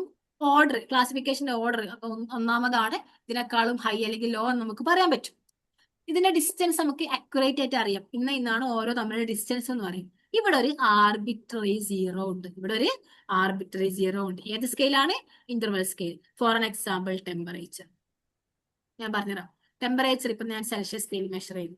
1 ഡിഗ്രി ഉണ്ടാവും, 2 ഡിഗ്രി ഉണ്ടാവും, 3 ഡിഗ്രി ഉണ്ടാവും, 0 ഡിഗ്രി ഉണ്ടാവും, 100 ഡിഗ്രി വരെ ഉണ്ട്, 100 ഡിഗ്രി സെൽഷ്യസ് വരെ ഉണ്ട്. അപ്പൊ എനിക്കറിയാം ഇവിടെ എന്തുണ്ട്? ക്ലാസിഫിക്കേഷൻ നടന്നിട്ടില്ല. 1, 2, 3, 4 എന്നുള്ള രീതിയിൽ സ്കെയിലുകൾ ക്ലാസിഫൈ ചെയ്തിട്ടുണ്ട്. ഒന്നാണ് 2 ഡിഗ്രി സെൽഷ്യസിനേക്കാൾ കുറവ് ഒന്നാണ്, 3 ഡിഗ്രിനേക്കാൾ കുറവ് രണ്ടാണ്, അല്ലെങ്കിൽ കൂടുതൽ മൂന്നാണ് എന്നുള്ള രീതിയിൽ നമുക്ക് എന്ത് ചെയ്യാൻ പറ്റുന്നുണ്ട്? ഓർഡർ ചെയ്യാൻ പറ്റുന്നുണ്ട്. പറ്റുന്നില്ലേ? ഹൈ അല്ലെങ്കിൽ ലോ എന്ന് ഓർഡർ ചെയ്യാൻ പറ്റുന്നില്ലേ? പറ്റുന്നുണ്ട്. ഇവ തമ്മിലുള്ള ഡിസ്റ്റൻസ് 1 ഡിഗ്രിയിൽ നിന്ന് 2 ഡിഗ്രിയിലേക്കുള്ള വ്യത്യാസം 1 ഡിഗ്രിയാണ്. 1 ഡിഗ്രിയിൽ നിന്ന് 3 ഡിഗ്രിയിലെ വ്യത്യാസം 1 ഡിഗ്രിയാണ്. വ്യത്യാസം നമുക്ക് പറയാൻ പറ്റുന്നില്ലേ? 2 ഡിഗ്രിയാണ്. പറയാൻ പറ്റില്ല. ഡിസ്റ്റൻസ് പറയാൻ പറ്റുന്നില്ലേ? പറയാൻ പറ്റില്ല. ഇവിടുത്തെ ഈ സീറോ നിങ്ങൾ നോക്ക്. സെൽഷ്യസ് സ്കെയിൽ 0 ഡിഗ്രി സെൽഷ്യസ് എന്ന് കാണിച്ചാൽ അവിടെ യാതൊരു തരത്തിലുള്ള ടെമ്പറേച്ചറും ഇല്ല എന്നാണ് അർത്ഥം. ഫാരൻ ഹീറ്റ് പോലത്തെ വേറൊരു സ്കെയിൽ എടുത്ത് മെഷർ ചെയ്താൽ എന്തുണ്ടാവും? അവിടെ ഒരു സെർട്ടൻ എമൗണ്ട് ഓഫ് ടെമ്പറേച്ചർ ഉണ്ട്. സെൽഷ്യസ് സ്കെയിൽ മാത്രമേ അതെന്താവുന്നുള്ളൂ? സീറോ ആവുന്നുള്ളൂ. അപ്പൊ അതൊരു സ്റ്റാർട്ടിങ്ങിന് വേണ്ടി കൊടുക്കുന്ന ഒരു ആർബിട്രറി സീറോ ആണ്, അത് ആബ്സല്യൂട്ട് സീറോ അല്ല. വിച്ച് മീൻസ് അത് സീറോ ആണെന്ന് കരുതി ടെമ്പറേച്ചർ മുഴുവൻ സീറോ ആണെന്ന് അർത്ഥമില്ല. സെൽഷ്യസ് സ്കെയിൽ മാത്രമേ എന്താവുന്നുള്ളൂ? സീറോ ആവുന്നുള്ളൂ. അങ്ങനെയുള്ള സീറോ ആണ് നമ്മൾ ആർബിട്രറി സീറോ എന്ന് വിളിക്കുന്നത്. ഒരു സ്റ്റാർട്ടിങ്ങിന് വേണ്ടി കൊടുത്ത സീറോ. സെൽഷ്യസ് സ്കെയിൽ 100 ഡിഗ്രി വരെ ഉള്ളൂ എന്ന് കരുതി 100 ഡിഗ്രിക്ക് മേലെ ടെമ്പറേച്ചർ ഇല്ലാന്നാണോ? അല്ല, അതവിടെ എൻഡിങ് പോയിന്റ് ആയതാണ്. ഇതാണെന്ത്? Interval scale. അപ്പൊ ഇന്റർവെൽ സ്കെയിലിന് ഒരു എക്സാമ്പിൾ ആണ് ടെമ്പറേച്ചർ ഒക്കെ. നെക്സ്റ്റ് ആണ് റേഷ്യോ സ്കെയിൽ. ഞാൻ എക്സാമ്പിൾ പറയാം. നമ്മുടെ ഏജ് വൈസ് നമുക്ക് ക്ലാസിഫൈ ചെയ്യാൻ പറ്റും അല്ലെ? 1 വയസ്സ് വരെയുള്ള കുട്ടികൾ, 2 വയസ്സ് വരെയുള്ള കുട്ടികൾ ക്ലാസിഫൈ ചെയ്യാൻ പറ്റില്ലേ? ഇവിടെ നമുക്ക് ഒരു സർട്ടൻ ഓർഡർ ഇല്ലേ? പ്രായം കൂടി കൂടി വരുന്നു അല്ലെങ്കിൽ പ്രായം കുറഞ്ഞു കുറഞ്ഞു വരുന്ന ഒരു ഓർഡർ നമുക്ക് എസ്റ്റാബ്ലിഷ് ചെയ്യാൻ പറ്റും. ഓരോ ഓർഡറും തമ്മിലുള്ള ഡിസ്റ്റൻസ് എത്രയാണെന്ന് പറയാൻ പറ്റും അല്ലെ? 1 വയസ്സിൽ നിന്ന് 2 വയസ്സിലേക്ക് 1 വയസ്സ് വ്യത്യാസം പറയാൻ പറ്റുന്നുണ്ടല്ലോ. ഇവിടെ ആബ്സല്യൂട്ട് സീറോ ആണ്. ഒരാളുടെ പ്രായം സീറോ ആണെന്ന് പറഞ്ഞാൽ സീറോ തന്നെയാണ്. നിങ്ങൾ ഏത് സ്കെയിൽ എടുത്ത് മെഷർ ചെയ്താലും അത് സീറോ എന്ന് മാറുന്നില്ല. അനദർ എക്സാമ്പിൾ പറയാം. ക്ലാസിഫിക്കേഷൻ പറ്റി നമുക്ക് ഇൻകം ബേസ് ചെയ്തിട്ട് ഒരാളെ ക്ലാസിഫൈ ചെയ്തൂടെ? ഓക്കെ, ഇൻകം ബേസ് ചെയ്ത് ക്ലാസിഫൈ ചെയ്ത എല്ലാവരും ഒരുപോലെയാണോ? റോൾ നമ്പർ പോലെയാണോ? അല്ല. ഹൈ ഇൻകം ഉള്ളവൻ ആ രീതിയിലാണ്, ലോ ഇൻകം ഉള്ളവൻ ആ രീതിയിലാണ്. ഡിസ്റ്റൻസ് നമുക്കറിയാം. ഇത്രയാണ്, 10 ലക്ഷത്തിന് വ്യത്യാസമാണ് ഓരോ ഇൻകവും തമ്മിലുള്ളത് നമുക്ക് പറയാൻ പറ്റും. ഇൻകം സീറോ ആയവന്റെ ഇൻകം സീറോ തന്നെ. നിങ്ങൾ ഏത് സ്കെയിൽ എടുത്ത് മെഷർ ചെയ്താലും സീറോ ഒന്നും മാറുന്നില്ല. ടെമ്പറേച്ചർ പോലെയല്ല. അതാണ് റേഷ്യോ സ്കെയിൽ. ഈ 4 types of scale: nominal, ordinal, interval, ratio. ഒരുപാട് തവണ ചോദിച്ചിട്ടുണ്ട്. നിങ്ങൾ ജസ്റ്റ് നിങ്ങളുടെ കയ്യിൽ പേപ്പർ 1 PYQ ഉണ്ടെങ്കിൽ നോമിനൽ എന്ന് ടൈപ്പ് ചെയ്താൽ ഇതുമായിട്ട് ബന്ധപ്പെട്ട ക്വസ്റ്റ്യൻസ് ഒരുപാട് വരും. ഇത് ഞാൻ പറഞ്ഞതിന്റെ ഒരു സെന്റൻസ് ഫോം ആണ്, നിങ്ങൾ വായിച്ചു നോക്കുക. ഓക്കെ, ക്വസ്റ്റ്യൻസ് നോക്കാം. ഞാൻ പറയണേ. Which of the following represents the epistemological orientation of quantitative research?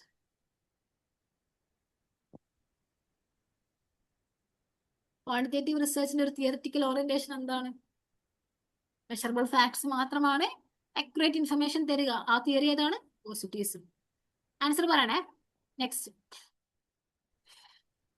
Given below are two statements. In observational or descriptive research, ഇതൊക്കെ എളുപ്പമുള്ള ക്വസ്റ്റ്യൻ, നിങ്ങൾ ജസ്റ്റ് നോക്കിയാൽ മതി. കുറച്ചും കൂടെ കണ്ണിങ് ആയിട്ടുള്ള ക്വസ്റ്റ്യൻസ് നോക്കാം. Okay. Given below are two statements. One is labeled as assertion and the other is labeled as reason. Assertion ഏതാണ്?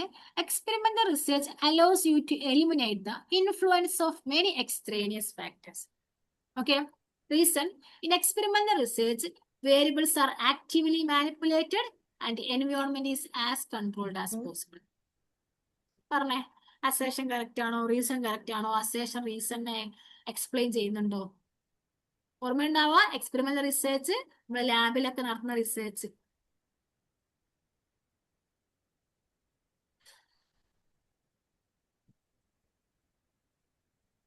ഈ സി പറഞ്ഞത് ഇതിന്റെ ആൻസർ ആയിട്ടല്ലേ മെഹബൂബ? അല്ല, നേരത്തെ പോസിറ്റീവ്സിന്റെ ആൻസർ ആയിട്ടാ? ഓക്കെ, ഇതിന്റെ ആൻസർ പറയോ, എളുപ്പമാണ്. ഞാനൊരു 1.5 മണിക്കൂർ ക്ലാസ് എടുത്തിട്ട് നിങ്ങൾ ആൻസർ പറഞ്ഞിട്ടില്ല എന്നുള്ളത് ഭയങ്കര പെയിൻഫുൾ ആണ്. അറ്റംപ്റ്റ് ചെയ്യാം. Okay, whether it is correct or wrong, no matter. അല്ലേ മക്കളെ, ഇവിടെ എന്താ ഇത്ര കൺഫ്യൂഷൻ? എക്സ്പെരിമെന്റൽ റിസർച്ചിൽ നമുക്ക് എക്സ്ട്രേനിയസ് ഫാക്ടേഴ്സിനൊക്കെ നമുക്ക് ഒഴിവാക്കാൻ പറ്റില്ല. കാരണം എന്താണ്?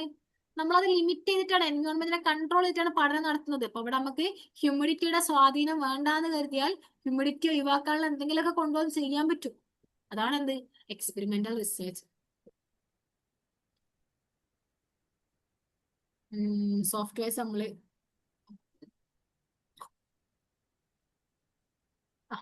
arrange the following scales of measurement from the simplest to the most evolved.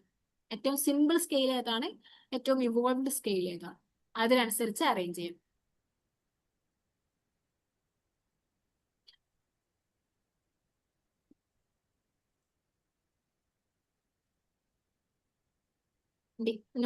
Nominal, ordinal, interval, ratio, ആ ഓർഡറിൽ വരും കേട്ടോ ആൻസർ. കണ്ടോ, ഇത് ഏറ്റവും സിമ്പിൾ ക്വസ്റ്റ്യൻ ആട്ടോ. ഇതിന് കുറെ ക്വസ്റ്റ്യൻസ് വേറെ ചോദിച്ചിട്ടുണ്ട്. ഇവിടെ നമുക്ക് ഈ ഒരു കൺസെപ്റ്റ് നമുക്ക് പറയാം. അതിന് മുന്നേ ഇവിടെ ഒരു ക്വസ്റ്റ്യൻ ഉണ്ടായിരുന്നു, പക്ഷെ ഞാൻ ഓർമ്മയില്ലാതെ ആൻസർ മാർക്ക് ചെയ്ത് പോയതാണ്. നിങ്ങൾ ജെന്യൂൻ ആയിട്ട് നിങ്ങൾക്ക് ആൻസർ ചെയ്യാൻ പറ്റുന്നുണ്ടോ നോക്കട്ടോ.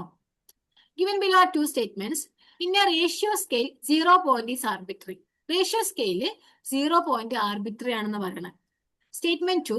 Nominal scale allows ordering അല്ലെങ്കിൽ ranking of data. Nominal scale പ്രകാരം നമുക്ക് ഡാറ്റയെ റാങ്ക് ചെയ്യാൻ പറ്റും അല്ലെങ്കിൽ ഓർഡർ ചെയ്യാൻ പറ്റും. ആൻസർ ഓൾറെഡി അവിടെ ഉണ്ട്. രണ്ട് സ്റ്റേറ്റ്മെന്റും ഫോൾസ് ആണ്.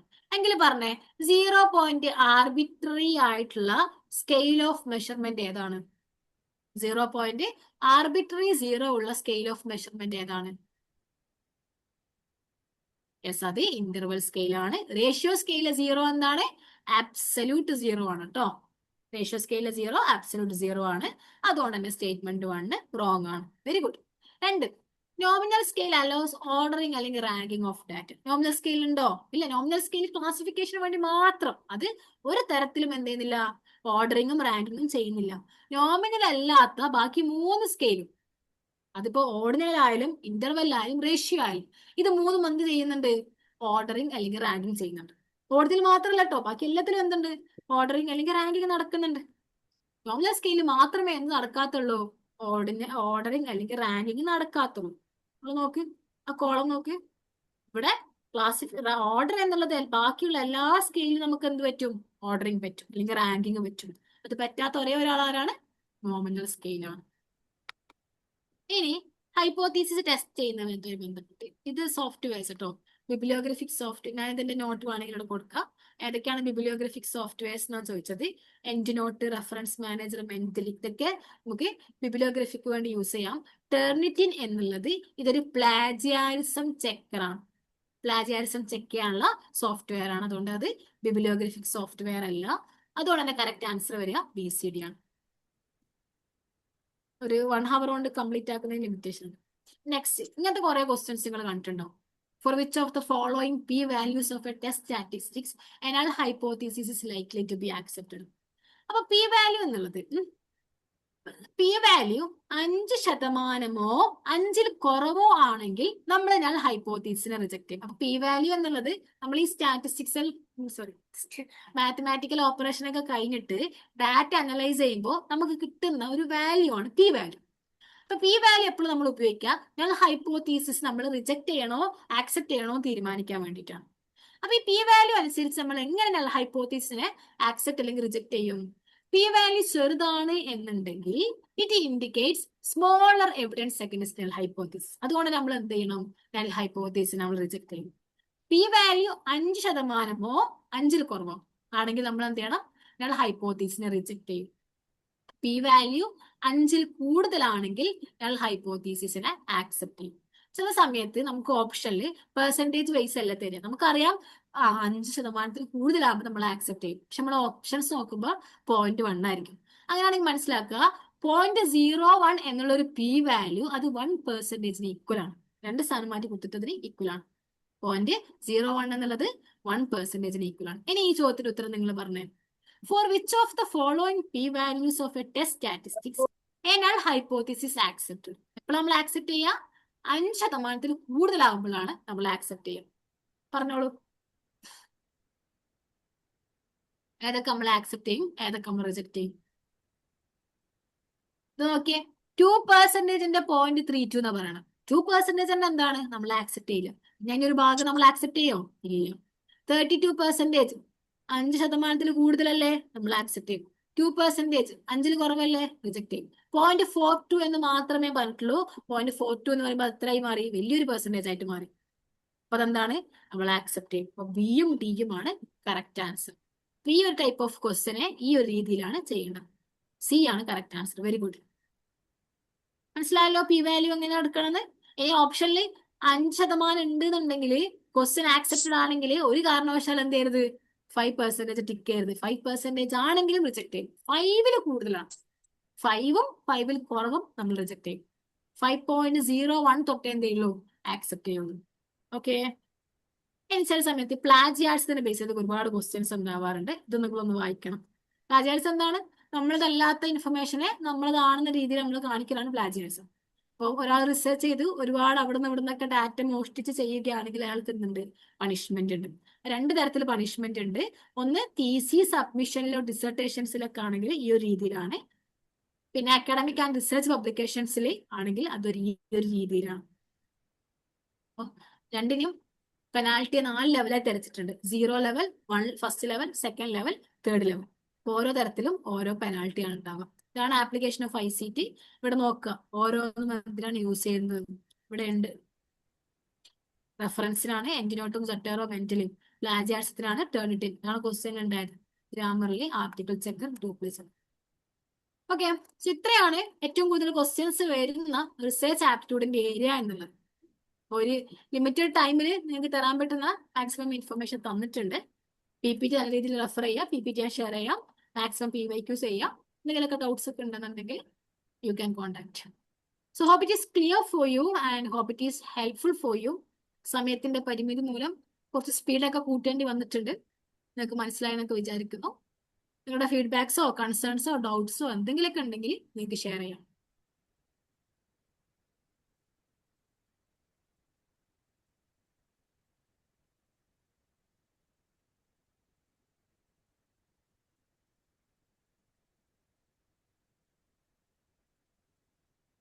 അങ്ങനെ ഇല്ലാന്നുണ്ടെങ്കിൽ നമുക്ക് എന്ത് ചെയ്യാം?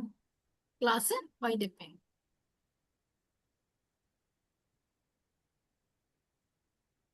Okay, thank you. Thank you, thank you. Okay, so let's wind up. Thank you.